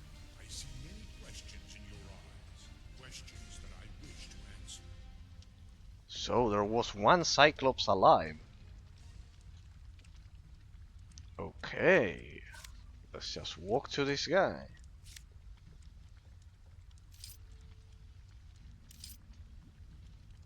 Welcome to the forge. Come, warm yourself by the fire. Oh, you. You know my name? The Oracle of Hesinde in Ferdok and the Dragon's Eye led me to this place. My way was full of trials and foul enemies. Your voice, it sounds like the voice of the Oracle in Ferdok. Are you the Oracle? What can you tell me about the Armor of Fire and the gigantic Adamantine heart? Is it really the carbuncle of a gigantic dragon? So many questions for one so small. Come now, rest your feet and I will answer your questions soon enough. Ah, so this is the... You understand it, people. This guy speaks through the dragon statue in Hesinde. So it's actually not a god, but this is not actually a dragon god, but this Cyclops who asked for the 9 previous champions of the Dragon Quest challenge to get here, and none of them could. Of course, that's the argument of the game. That's pretty much the plot line. And it's the intro. Oh, very cohesively organized, huh? So I'm gonna come rest your feet and I will answer your questions soon enough. This will be your new home for a long time, until eventually you grow old like I have and choose a successor to take up your eternal guard. What? Home?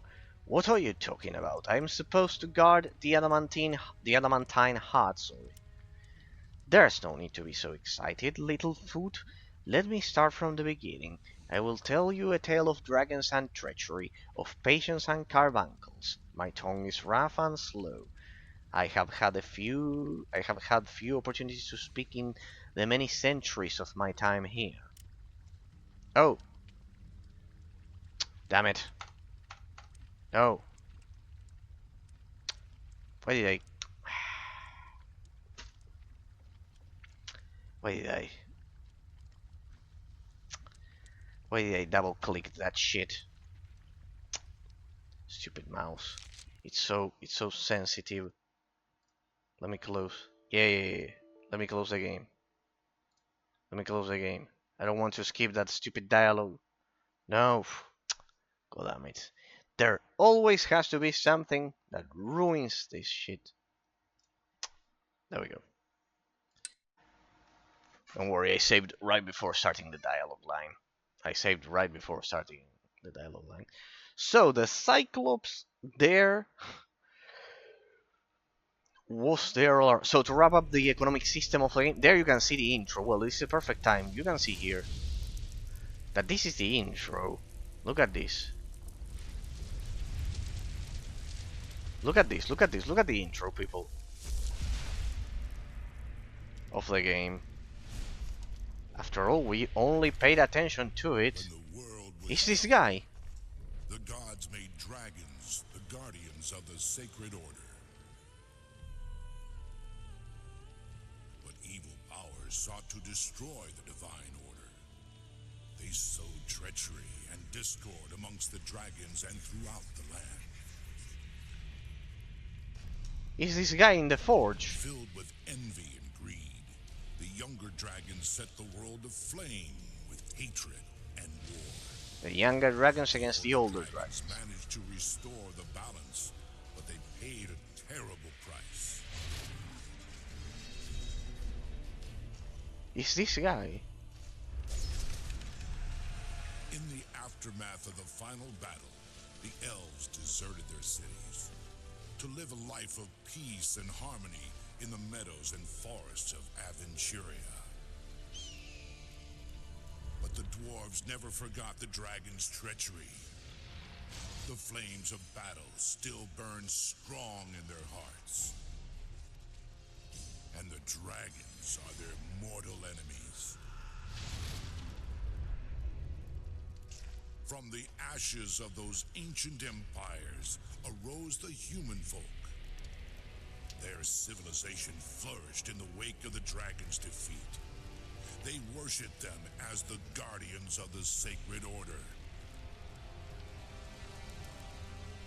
But the ancient guardians have long passed from this world, and the peoples of Aventuria are blind to what I have seen.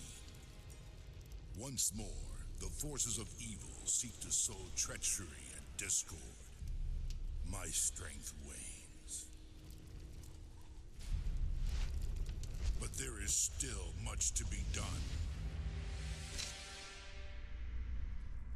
Forged in fiery depths. A blade of deadly steel. Our heroes to serve and our foes to crush. Oh, I am getting an idea of what we are doing here now.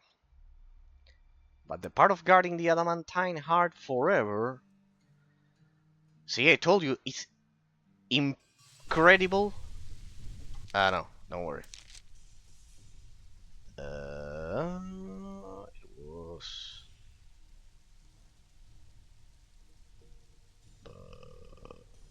this one, right? This one. Or this one. This one, pretty much. This one had to be this one.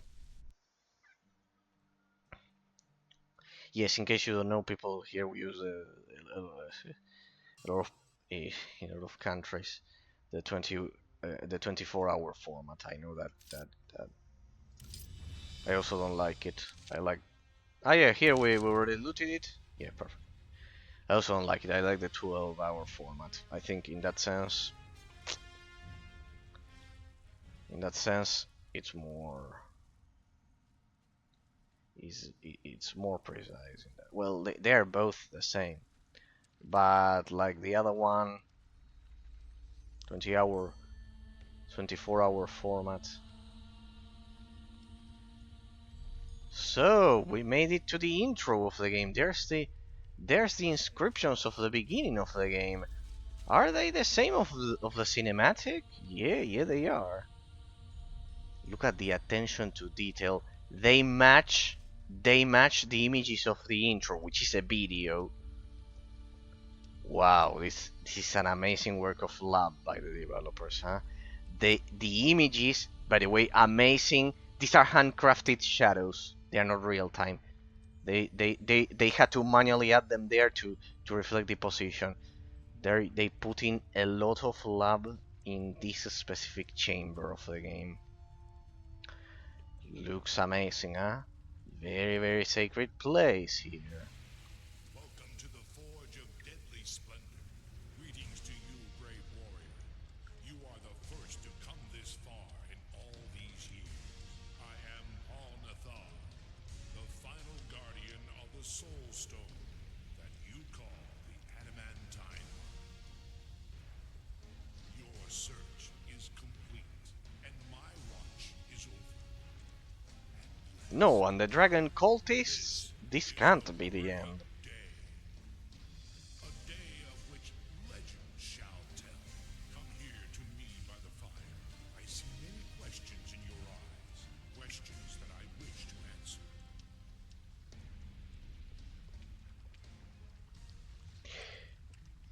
Perfectly cohesive way of managing the plot, huh?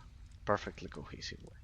Welcome to the forge. Come, warm You, yourself. you know my name, the Oracle of Cassini, sounds like you. Well, we've already read this, but just for the purpose of having it in the same sequence.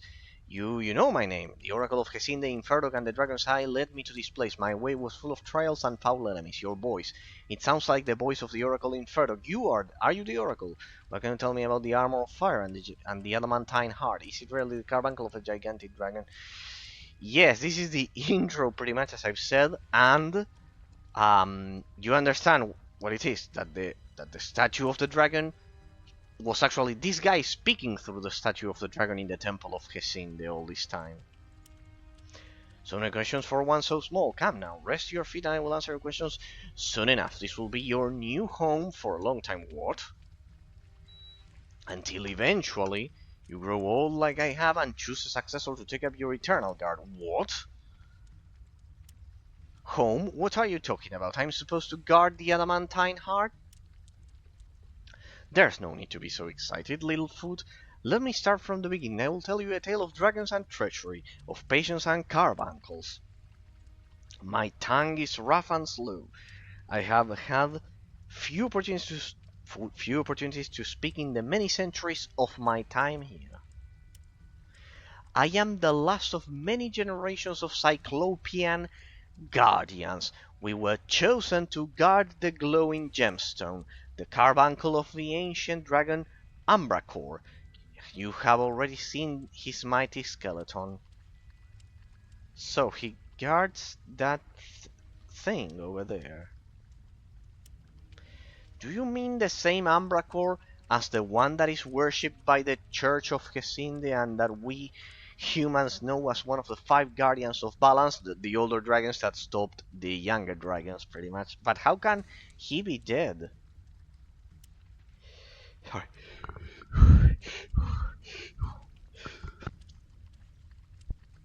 Sorry. Many thousand years ago, Umbracore was a wise and powerful dragon emperor, and he ruled over the Dragon Isle. But his son Ardacor was full of envy, and his heart was full of treachery. Ah, this is like the story of the immortal emperor of Warhammer 40k and his son Ardacor, the dragon emperor's son, lured his father to the summit of Drakensang mountain and slew him. Oh, from then on, Ardacor ruled in his father's guise, while Umbracor's bones and carbuncle lay rotting in Aventuria. The tyrant ruled his empire from the Dragon Isle of Myranor. Okay.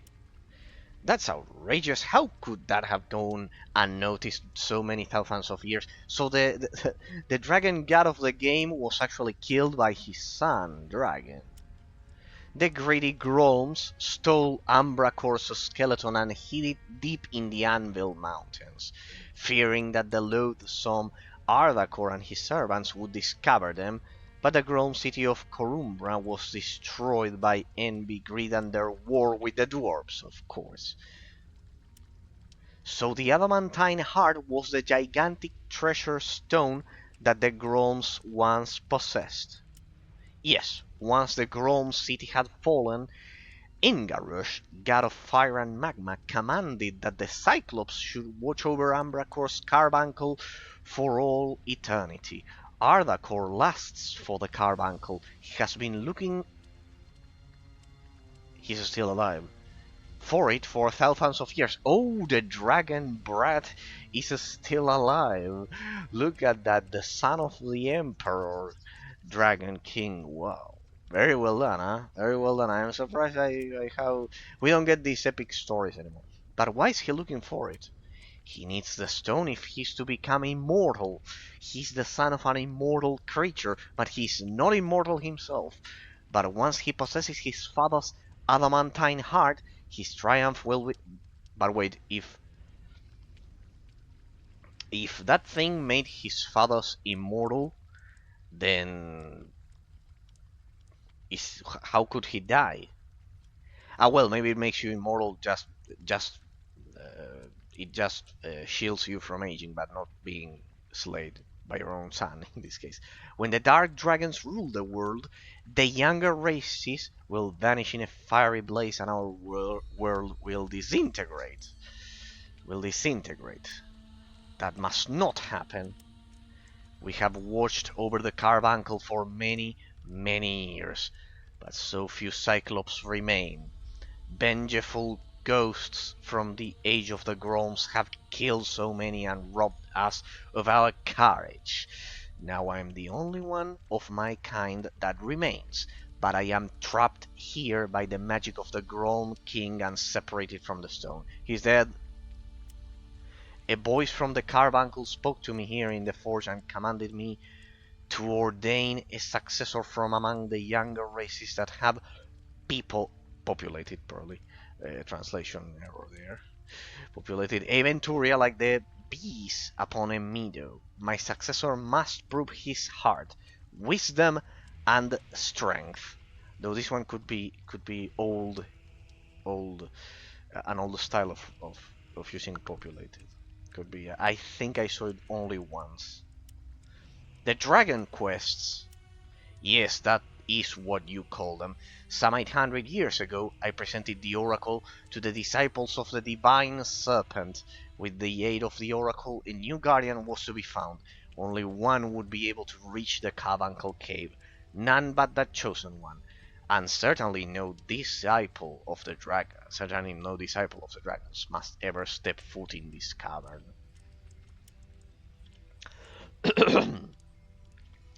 9 times did I read in the visions that came to me. Sorry, people, give me a sec. Way too much reading in.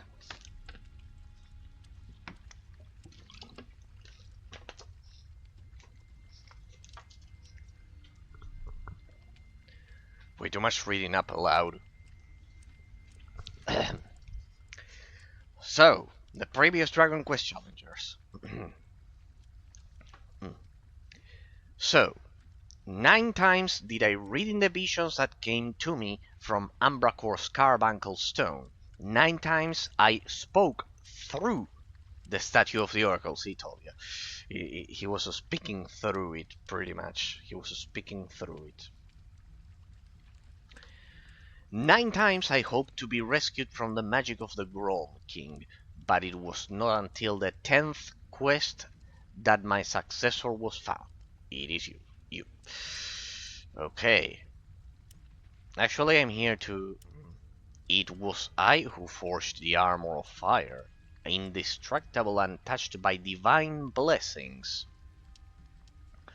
And I hurled the pieces out into the world. It was a treasure to be reunited by the one who would take up my task. I have all the pieces. This part of the prophecy has been fulfilled.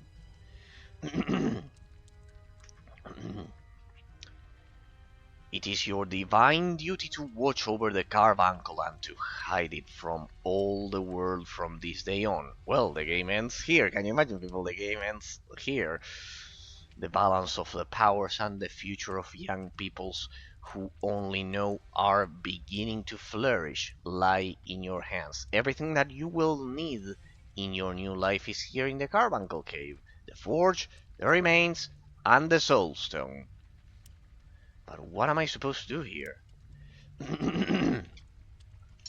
It is your duty to consign all those who would steal the stone to their fiery deaths in the lava. They have to die in the lava. You will renew the stone's protective magic, and when your bones grow old, you will speak through the oracle and choose your successor. My work is done. Soon my hands will grow weak and lose their powers, and I will return to the sea of fire from which the mighty Ingarosh once forced me. Now you know everything, and now you are the guardian of the Adamantine heart. But the dragon cult is still out there. I am honored by this mighty task. The mortal remains of one of the 5 ancient dragons must be protected, but do I really have to end my days here in this cavern? That is your destiny, two-eyed one. You have wrestled Ambracor's Carbuncle from the clutches of the Grolm King, and bear the blessed armor of fire. You are my successor, and you will watch over the Carbuncle in the centuries to come. No, I cannot imagine that the game ends like this. No, it cannot end like this. No, the dragon cultists are still out there. No, I don't believe it. The dragon cultists are hot on my heels. I snatched the dragon's eye from under Malgora's nose, and she won't give up until she has exacted her revenge. I'm afraid this place won't be safe for long. After all the battles I have fought, and the trials I have overcome, this simply cannot be my final task. With time you will come to accept your destiny. The Grolm King has lost his power and the stone is safe once more. Your watch has already begun. This a joke? This a fucking joke? It can be majestically written. So. Eraser, do you have... To say before I go forth into the great uh, I have found the remains of other Cyclops. I think you should have them. The last traces of my brothers. They died fulfilling their duty. You may yet meet the same end. Our enemy is very powerful. I'll bury their remains. You know how to honor the dead. Uh, mm, hmm. I have another question concerning this ancient tale. Yes, to write one. If one of the 5 ancient dragons has been dead for thousands of years, how does that affect the world balance? Ambracor's death led to much suffering and misery. Ambracor, remember the father emperor dragon that was killed. Too much. For thousands of years now, the world has suffered more damage with every passing year. It would be a blessing if he could return to life, but that is just a dream. I am sure he will speak to you in visions and dreams when you take up your post and watch over the carbuncle. You can wish.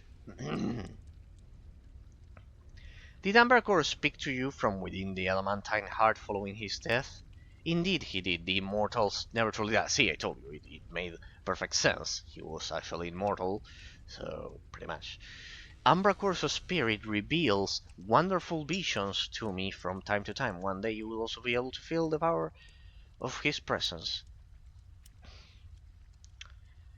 Uh, Judging by what you told me, Palnathar, Ambracore cannot be dead. But first, what is Ardacor trying to achieve? He feels the son of the Emperor Dragon.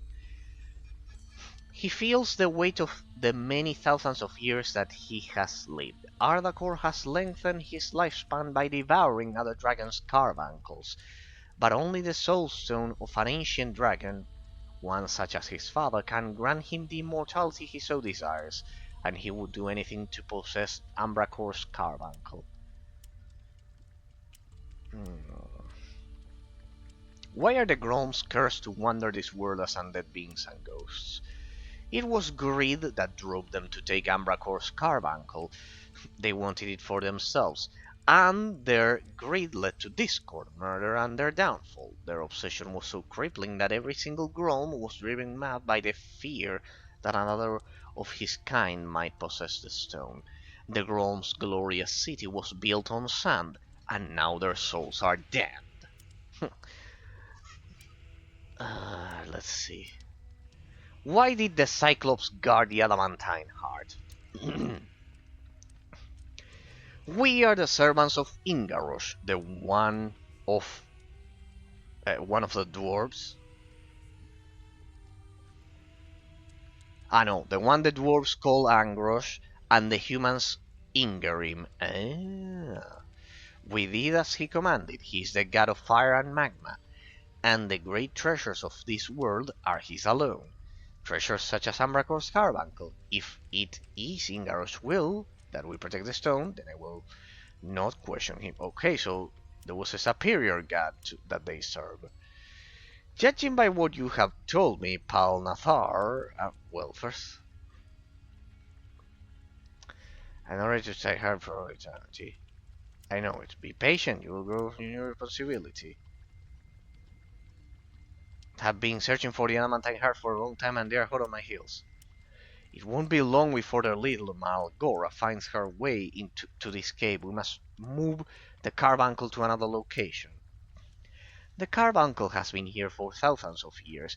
This is its resting place. No, the stone is safest here in these halls.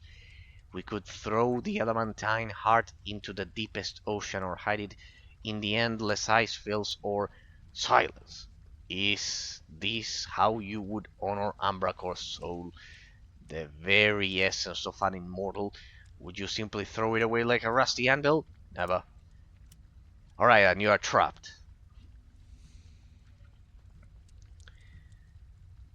Judging by what you've told me, Palnathor, Ambracor cannot be dead.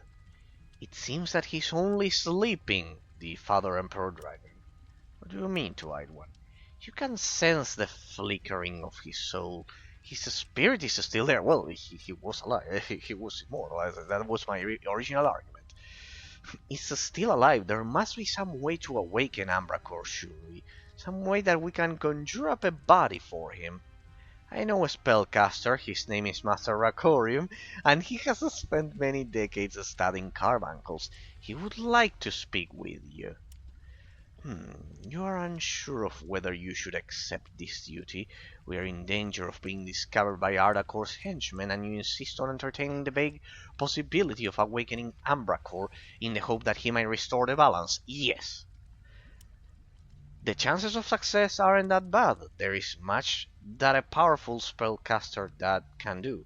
If I understood him correctly, Master Rakorium is working on a method to awake the spirits inside gemstones, such as carbuncles. I'm sure that a magician of his caliber could um, awaken Ambracor. Perhaps. God damn it, I love the plot of this game. I love how they are revealing it right now. Do you mean give the stone to me, Palnathar, and I will end your eternal watch. If you give me the stone, it will no longer be necessary for you to watch here. The ancient dragon will reclaim his throne and incinerate Ardacor with his fire breath and... Wait, Littlefoot, wait. Your idea is not as stupid as I thought. Yes, if the spirit in the carbuncle awoke, perhaps it could find a new body. There is one. Ardacor must consume the carbuncle in order to use its powers. But if he were to consume the soul stone after the spirit had awoken, then the carbuncle would take over the greedy dragon's body and destroy Ardacor. What a stroke of luck that you know of such great magic. God, I mean, how they... this is something that you don't see in a lot of games. Could it be that it has to do with that guy that appeared in the forest? The horned dragon prophet, that mysterious character that was a loose plot. And there, could it be that it's related to that? Uh, Masters of the genre. These guys were masters of the genre. The developer was Radon Labs from Germany. Masters of the genre. Because of how they developed the plot. By how they developed the plot. Yes, well, but I'm sure Master Rakurian would be capable. He has spent months studying this, years even. Yeah, remember the crazy mage from the intro. I cannot believe how they tied together those two plot points, so distant between each other. Like in modern games, you don't get so much distance between plot elements. It's generally much more linear. It feels like Metroid Prime in that sense, but more complex because it has a proper story. Metroid Prime is kind of like a secondary element. Then so be it. I will disable the magical barrier surrounding the Adamantine heart. Take the carbuncle and awaken Ambracor, but do it before Ardacor can take the stone from me, as he will sooner or later know that. Well, Otamar Ungramar, vanish now, shield. The shield is gone. Go now, and learn more of your destiny. oh no. Fools! You thought you could trick Malgora by giving me the false dragon's eye, didn't you? And now, when it matters, I will take the real jewel! Your No. foolish chatter has opened my eyes. Umbracor the Destroyer is dead. Long live Ardacor the Destroyer. And Malgora, who brought him his father's jewel, will be richly rewarded. Not if you die first. Serpent, I have seen you in my visions. Keep your filthy claws off the holy soul stone, you foul creature. You one-eyed old fool! Do you really believe your words can stop me now? You failed at the crucial moment and in every respect. I am going to select an ancient dragon now. Use the short time remaining to hide yourself.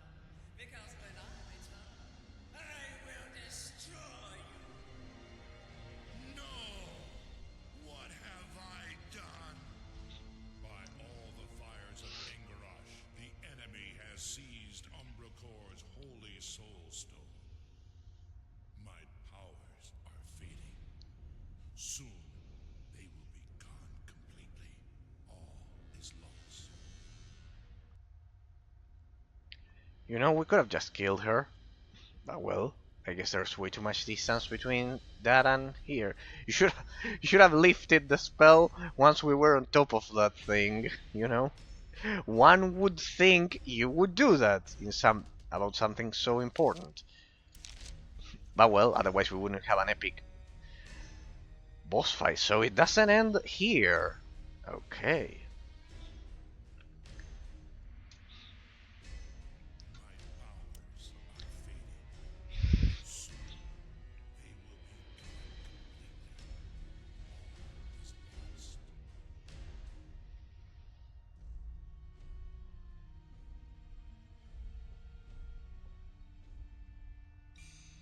But who will serve the world if you die? Please don't die. Our bodies are in the throat.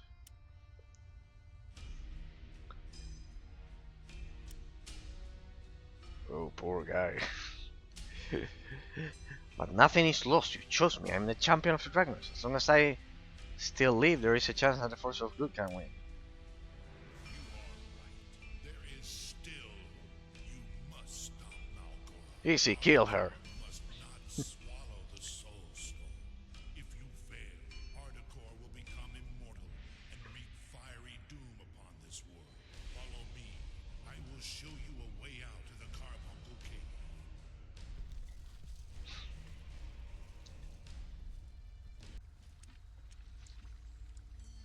But before we set out, I shall arm you for victory. Oh, yes. Weapons. Fiery armor is not yet complete. For every form of defense, one must always carry the appropriate weapon. A weapon capable of annihilating Malgora and her henchmen. I have forged many such weapons. Here, choose the instrument of your revenge wisely.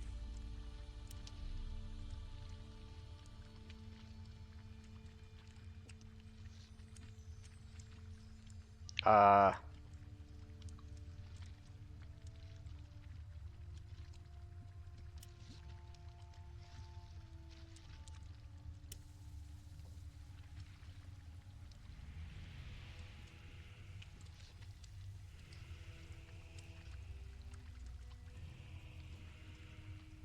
how do I examine?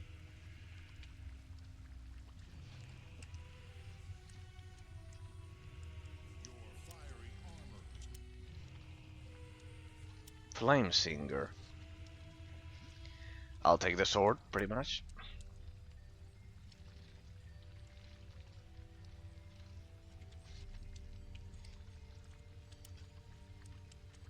Yes, I'm positive. now. Weapons and armor are united once more. I'll open a portal for you to pass through. Oh, so Aradesh, there was an exit. Ingangir. Ah, there was an The exit. spell has worked. The way to the outside is open. Hurry now and fulfill the destiny that the gods have assigned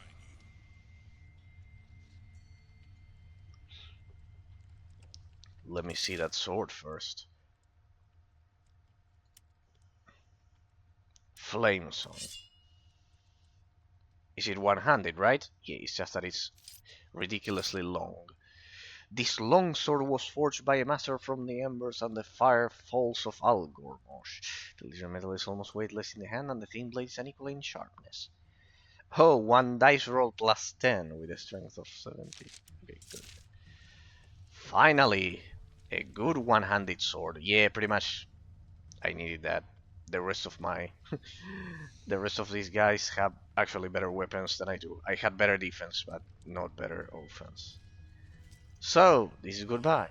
Champion of the Soul Stone. This is goodbye, big guy. Why didn't you try to fetch with your task? The guardians was around to this place. Only once did I leave this cave to give the oracle and the armor of fire to the younger races. Well, would you look at that, people? There's more one thing. Or grab uncle on your mission again? No, we know that. We know that. Do you know about Malgora and her circle of dragon? They are disciples of Arlacor, deceived by the dark dragon dragon's powers. Malgora will summon Ardacor to give him Umbracor's carbuncle, and Ardacor will answer her call. Umbracor's soul slumbers in this stone. Through it rests though, it is without a body. And Ardacor wants the carbuncle. He needs the stone if he's to become immortal. He's the son of an immortal creature, but he's immortal himself, and he was yeah, we've already read everything. Thank you, Palnathar. I am ready to face my destiny. Well, we are getting to the end, people. Incredible how they tied together this amazing dungeon with the Grolm King, with the, let's say, the story arc of the dwarves, because the Groms faced the dwarves. It's incredible in terms of the plot line, the distance,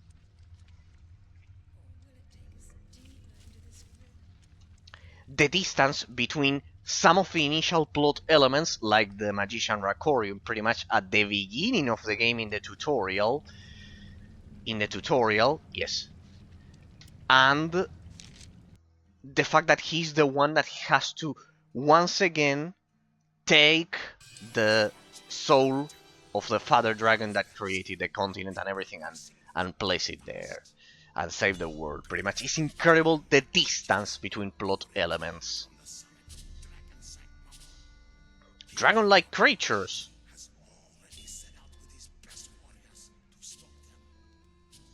Well. That's more bad news. I found the Adamantine heart, but Malgora captured it. It is my fault that Malgora has unleashed this dragon's firestorm. Angrosh has never let us down, friend. We dwarves can stand our ground. This won't be our last battle, and anyway, a famous human magician arrived in Murlosh while you were away. Yes, he was looking for you everywhere. He's very confused and quite excited. He waits for you in the throne room. That must be Master Rakorium. I hope he has some good news for us. We've had more than enough bad news already. Alright, people. Well, wrapping up the economic system of the game, it's very balanced. Very balanced. A very good influence of the level design on the gameplay mechanics, as you could see in that fight against the Grolms, against the Grolm King especially. And in terms of the of what I call the grandeur category of the analysis, basically the quality of the plot, it's incredible the distance between plot elements that we are looking at here. It's very uncommon in modern games to create a plot element like this guy. This mage was the first tutorial mission, and they tied it here perfectly and very elegantly done. Very well done. Master Rakorium, what are you doing here? I hope you have brought some... This is pretty much the ending, people. We will have one final dungeon and that's it. We have to stop and very well design the plot with the younger dragon. It's like the story in Warhammer 40k with the son of the Emperor, like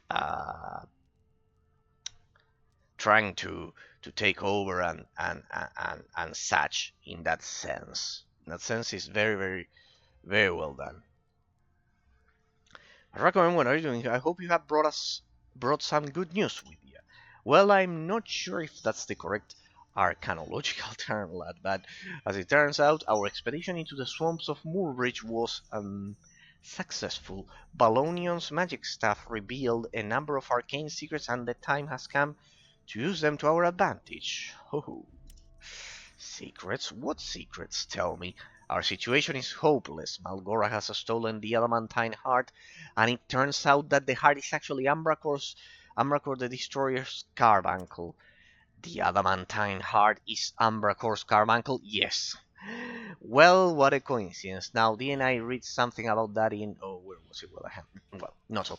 I was able to invoke the Balonion thesis in this crystal, which, as you know, is necessary in order to awaken the soul of a dragon carbuncle.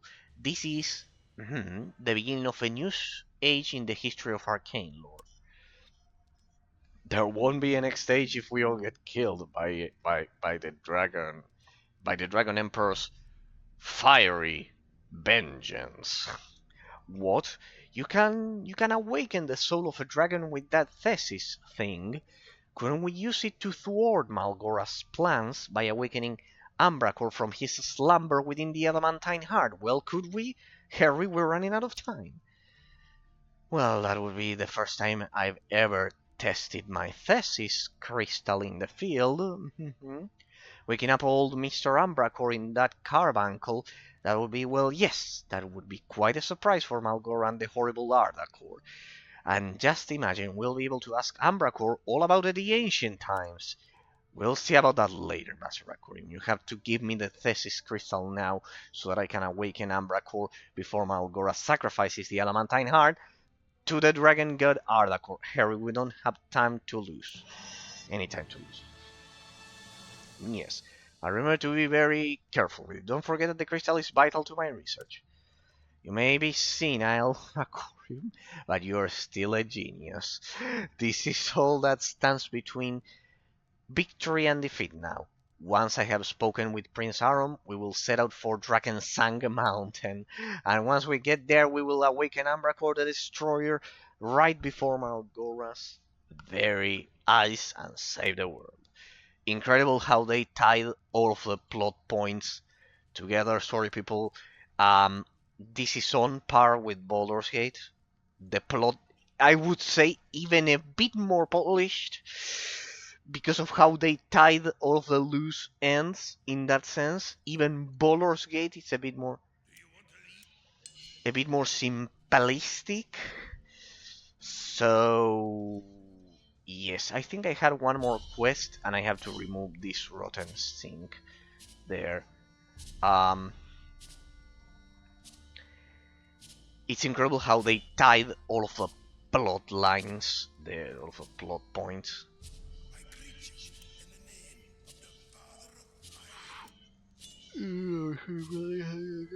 Dragon-like creatures, be prepared for the worst.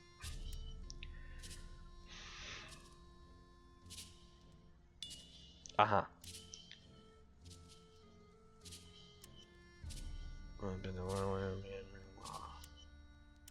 Alright, so the dwarves went to fight them. No, but I need to arm myself before I do that. So the king departed to stop the dragons. That's predictable. So, you have their history of Murlosh, We're not reading those, we already read enough with the Anvil Wars last time. Yes. First, I need more. I don't think I need any more anti-poison, but I ironically need a perfume to finally get rid of this rotten stink.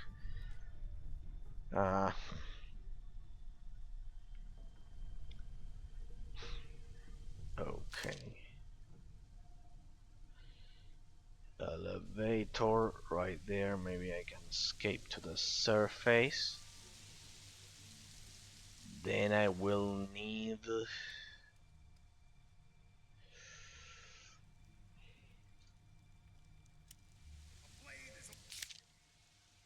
Then I will make sure I have everything here.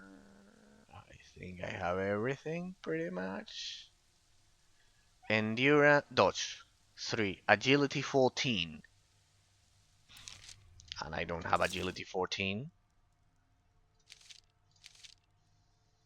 Right. Agility 13.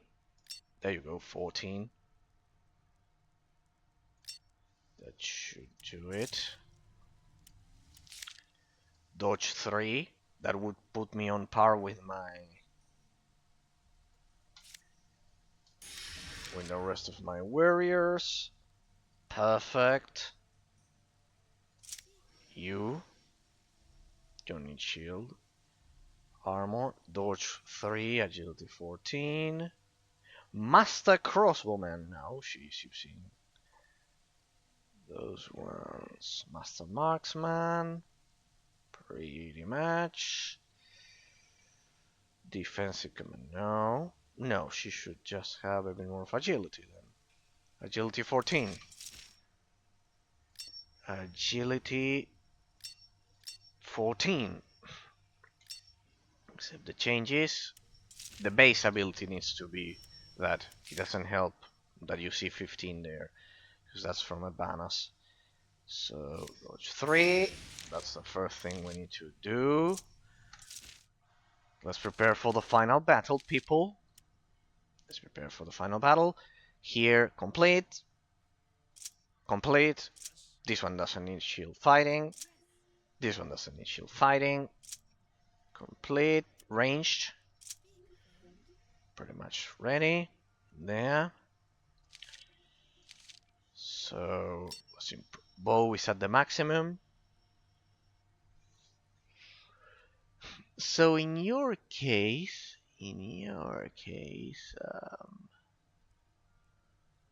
Gwendala, your problem is that you are way too squishy. Your damage is okay. You have everything okay.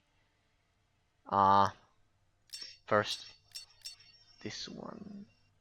Well, that one could miss, no? The abilities, the ranged abilities, what do they use? Special maximum. Race. No, it's dependent on weapon. Bow, Medonian longbow, very good. Yeah, she would need Constitution. Perhaps no Vitality. I think would bite. Well, Constitution could prevent her from robustness and withstand illness and poisons. The root of vitality and endurance. Yeah, pretty much. At 15 Constitution, it should work very well. But no, let me get. I have special arrows there. Should get her special arrows. That's it. In your case, in the case of Forgrim, he'll be a very brutal tank. Well, now that we have abilities, we have to prepare people. But first, before we distribute our abilities, let me get rid of that stupid rotten stink. I cannot believe that the game is so stupid as to not let me. So we never finished we never finished that quest about the brewery stores wars. We never finished that, pretty much. So I get like problem with the beer, exclusive negotiator. Maybe we can finish it, leave everything ready, and do the final dungeon next time or something. Well, I don't know. We'll see. Let me see if it lets me go back to Ferdok. I need to go back to Ferdok for a sec. Should have done this before, in fact.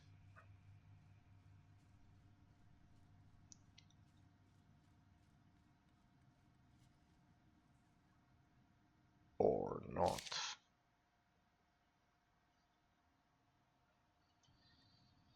Or not. So you can't go back. You can't go back. Alright. So in terms of the item system of the game, it is very balanced, because you don't get the most powerful weapons from enemies, but still you can shop very good weapons. I've heard that you'll be following our men to the summit of Drakensang Mountain. You're not as... Whatever, this is another quest. I'm not doing that. Right, I cannot buy. Isn't it awful what's happening up there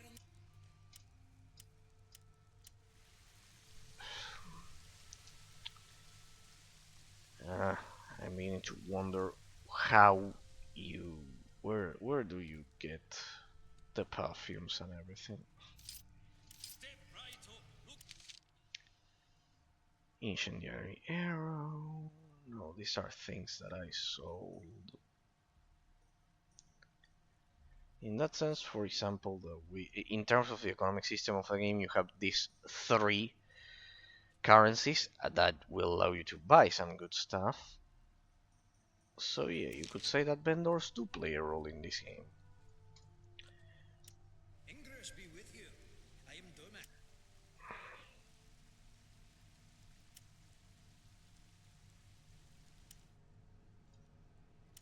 Ingress. Oof. Yeah. I don't know exactly what I am supposed to do if no one here sells the.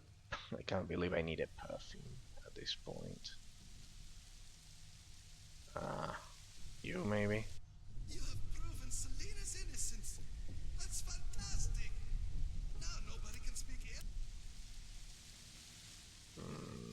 The innkeeper doesn't sell them, I've already tried. Merchant? What about you? I think I never talked to you.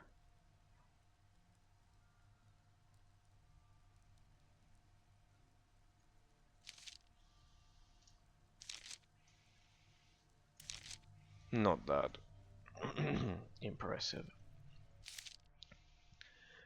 Dwarf quarters over there. I think I've never been there. But well, I think I've never been there.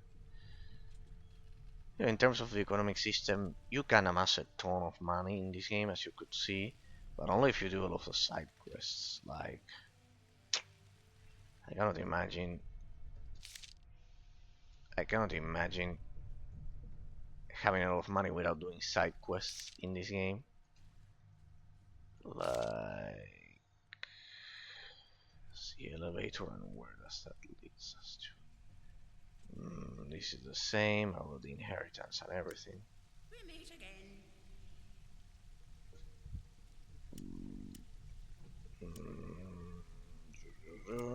Generally, never mind. Farewell, yeah, but you don't sell. Well, what about over there? You, maybe? Maybe? Oh, whoa. Urlash is like a ghost town. Only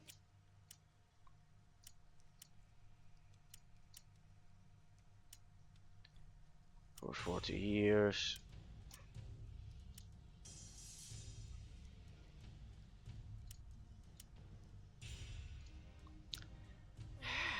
were you looking at me just now?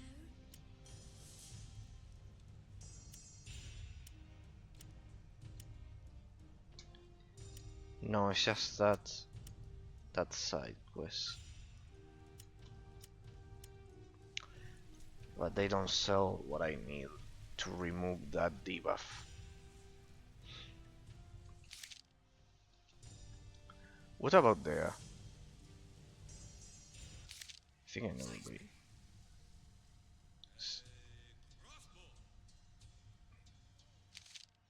There we go. That's how you exit. Okay. Finally.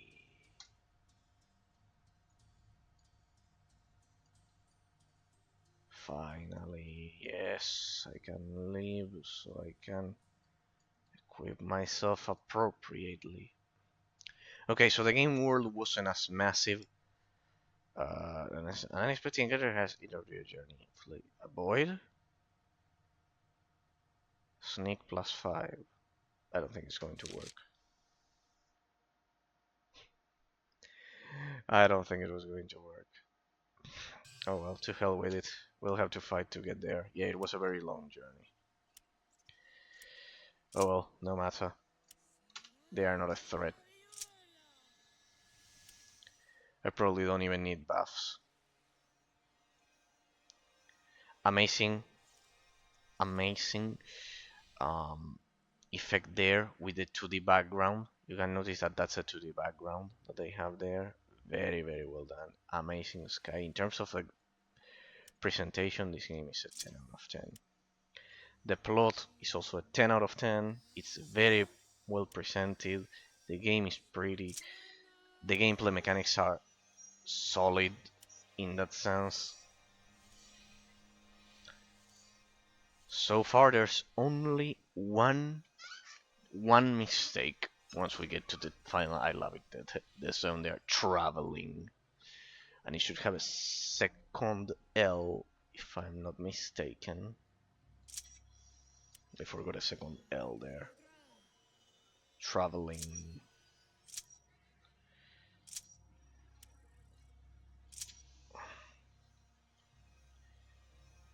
Alright. There we go. Now let's see if we can finally get rid of this shit. Of this rotten stink. So we have to get through these. These are randomly generated. This is pretty much how they adapted the concept of farming of isometric action RPGs and Dungeons & Dragons 4.0, so the player doesn't run out of experience when playing the game. It's different than the ones that we had before. Oh, what was that?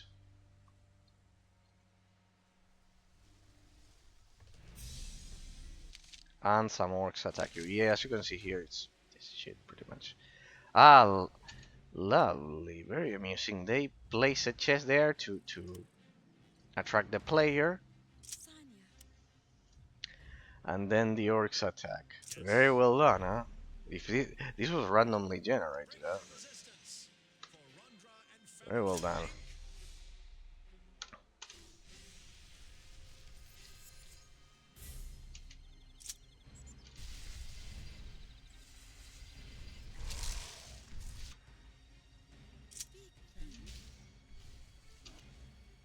Go for a spell then.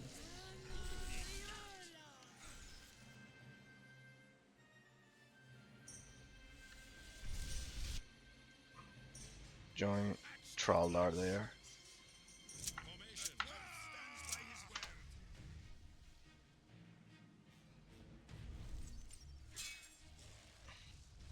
They are way too scattered.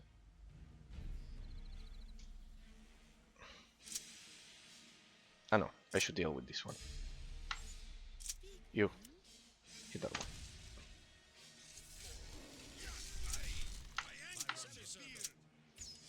There we go. Instant kills. There we go. Should be very easy. Now it's very easy to dispatch them, people. Now that we have such legendary gear. Well, there you could see amazing level design. Like, this is randomly generated. But still, even in a randomly generated dungeon, well, that dungeon is kind of like a small traveling section. I don't know how they included those chests there precisely to lay a trap. Like, that's way too precise for a randomly generated level design, if you ask me. You can also loot them here, but, well, whatever. So, let's prepare for the final battle. Let's prepare for the final battle, people. So let's have our experience points spent. I've already trained the abilities that I required. We need to spend the experience points, and we need to remove this stupid debuff that has been with us for so many streams. I see some scorpions over there. Let me get rid of them. Let's go there. Looks like they need another firebolt. There we go. So yeah, pretty much, I am amazed at how they tied the story plots so perfectly. I'm very pleased with how they tied the story plots. By now, we have an idea with that last dungeon. Like, that dungeon was key to the story plot. Like, why everything happened as it happened. Like, perfectly executed. The premise is very well done, and I love, as I said, how they tied elements that you would stumble upon, plot elements that you would stumble upon at the beginning of the game, with plot elements that you find here. Like, the very intro of the game only made sense 30 minutes ago, people. 30 minutes ago. It only made sense 30 minutes ago, since the beginning of the game. And the characters from the very tutorial of the game only made sense half an hour ago. It's absolutely incredible. We don't get that in modern games. So after analyzing the story plot, flee. Continue journey, continue journey. After analyzing the item system and the economic system of the game, the story plot is perfectly tied. Like in modern games, it's much more linear. If you played a lot of modern RPGs, people, as I'm sure you have, they are linear in their storylines. It's like one element, one arc, let's say, is all self-contained. Here, elements from the beginning of the plot are only making sense, they are only properly, cohesively explaining themselves, they are cohesively making sense at the end of the plot. That's something very, very distinctive of older games that we don't get in modern games because of how fast development times are. They're actually longer, but the problem is that they are not dedicated to the storyline, to the cohesion of the storyline. They are generally dedicated to the publishing campaign and the graphics, precisely.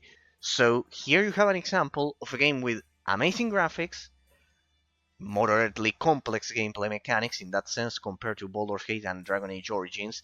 It's the very game I would say has simpler gameplay mechanics. In that sense, that's the only huge negative spot the only huge negative point I would raise. Um, but as for the rest, you can see that plot cohesion perfectly executed in the beginning of the stream. In that sense, so please, I want to get rid of that debuff once and for all. There I will buy some anti-poison. I need a lot of anti-poison. We have 8. I believe we had 8 or something like that. We will buy this just so I don't hit the cap of the stack. And we need to prepare for the final battle. We are potentially facing a Dragon Emperor, so we need. Where's that stupid perfume? God, I mean, where's the stupid perfume? I cannot believe I'm lacking a perfume. It was one of these. I remember it happened to me at the beginning. It was one. It's one of these. It's one of these people. I don't know which one it is, but it's one of these. Pretty much. It's one of these. It's one of these. It's one of these. No, it's one of these. But well. Hey, I wonder if I can now open the chests. No, this is a weapon master. You, perhaps? No.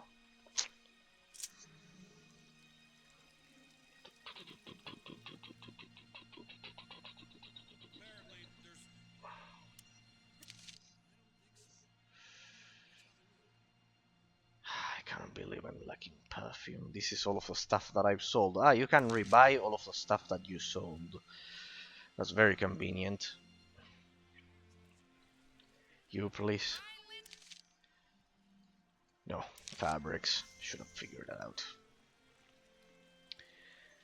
Please. Don't tell me I'll have to Google where to find the perfume.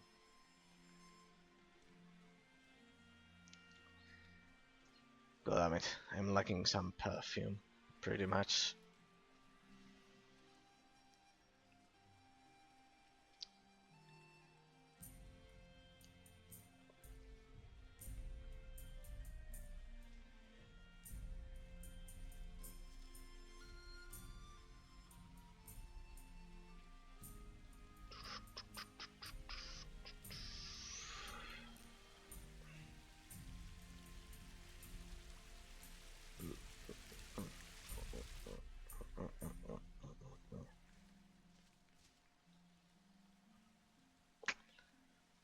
God damn it.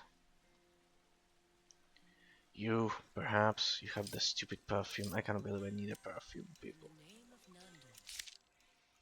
No. Etiquette, fastness of body, no, these are spells. Shit, could it be that you also sell... Oh, you gotta go...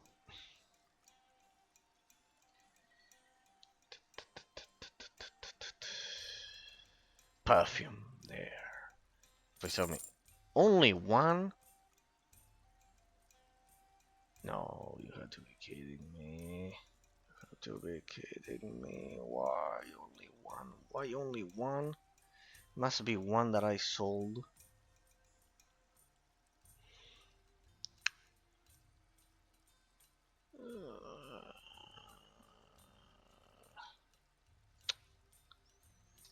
God damn it. God damn it. Perfume.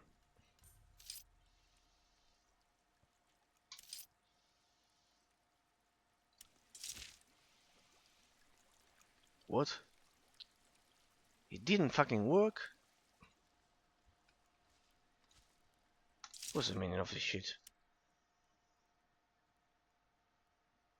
What?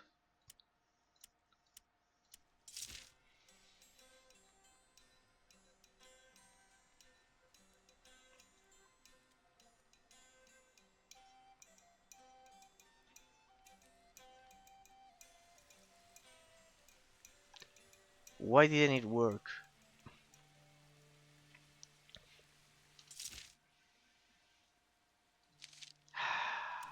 That stupid debuff. That stupid debuff. I'll never be able to understand. What? Last time I eliminated it like this.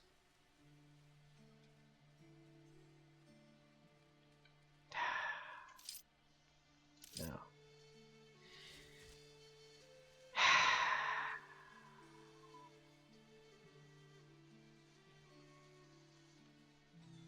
How did I eliminate that shit last time? I eliminated it last time. Bandages.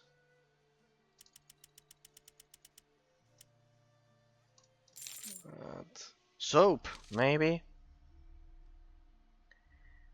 The unpleasant smell. But this one is rotten stink.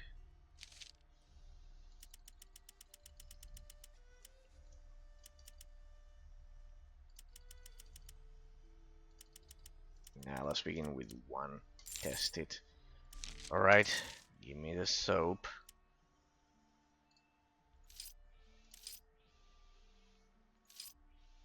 Use? There we go, the soap. Finally.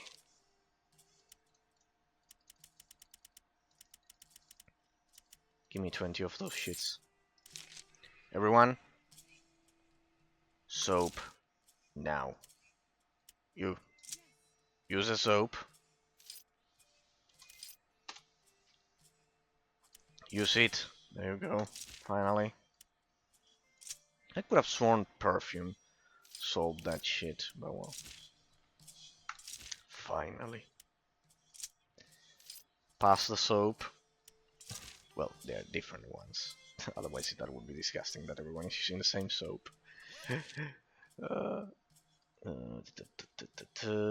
Well. Good. Good. I am saving. And I will carry those soaps with me. Right. Time to distribute our points and talents now. Very well. So.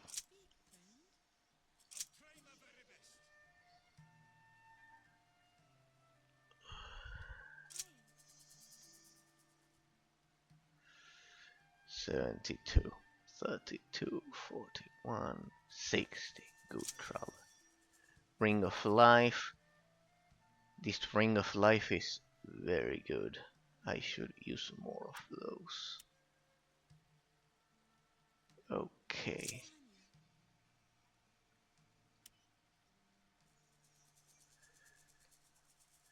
What about... didn't I buy more bandages? They are my other character. Give it to her, give it to her. So now it's perfect. Good. And the soaps. Keep the soaps as well. So we'll keep the soaps, assign them there so I don't forget I have them. So it doesn't happen again. I have a dragon's head here. I have a lot of. I have even more money. 8 shard amulet of protection. Immunity to poison. Yeah, but if you're not fighting against poison, an enemy that deals poison damage, then it's useless. Okay.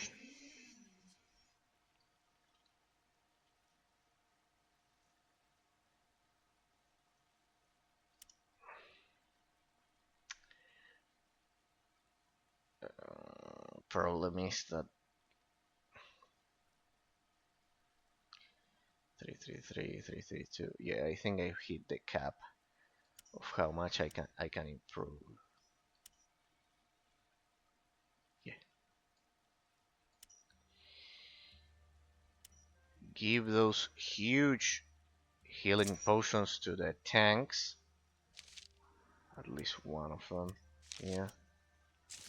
So everyone has a large healing potion.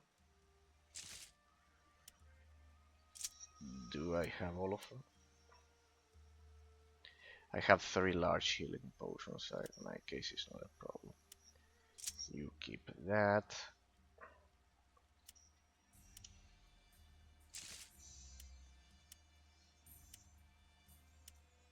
Alright. Those aren't small healing potions there. What about this one? It also regenerates energy. Ah, it regenerates astral energy. And that will be for me. This will be for you. Where is it? I'll bring consumables to the fight. Ah, I already had that one assigned. Okay. 3 and 2. Oh. 2 here. Yeah, I generally don't use consumables, but since this is the final battle. Ah, you have 3 Forgrim? Alright.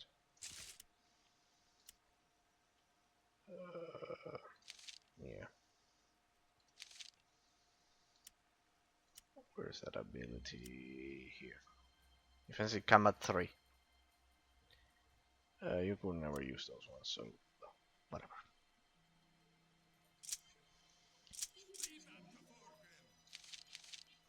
So everyone has an endurance and a health potion, elixir of charisma now. Especially my tank. And in my case I have a lot of them. Welcome to bombs. I'm going at full power just in case. Salve of healing. What does this do? Is this like a potion? Stops bleeding. Treat wounds. Ah, then you take it. I think I have pretty much.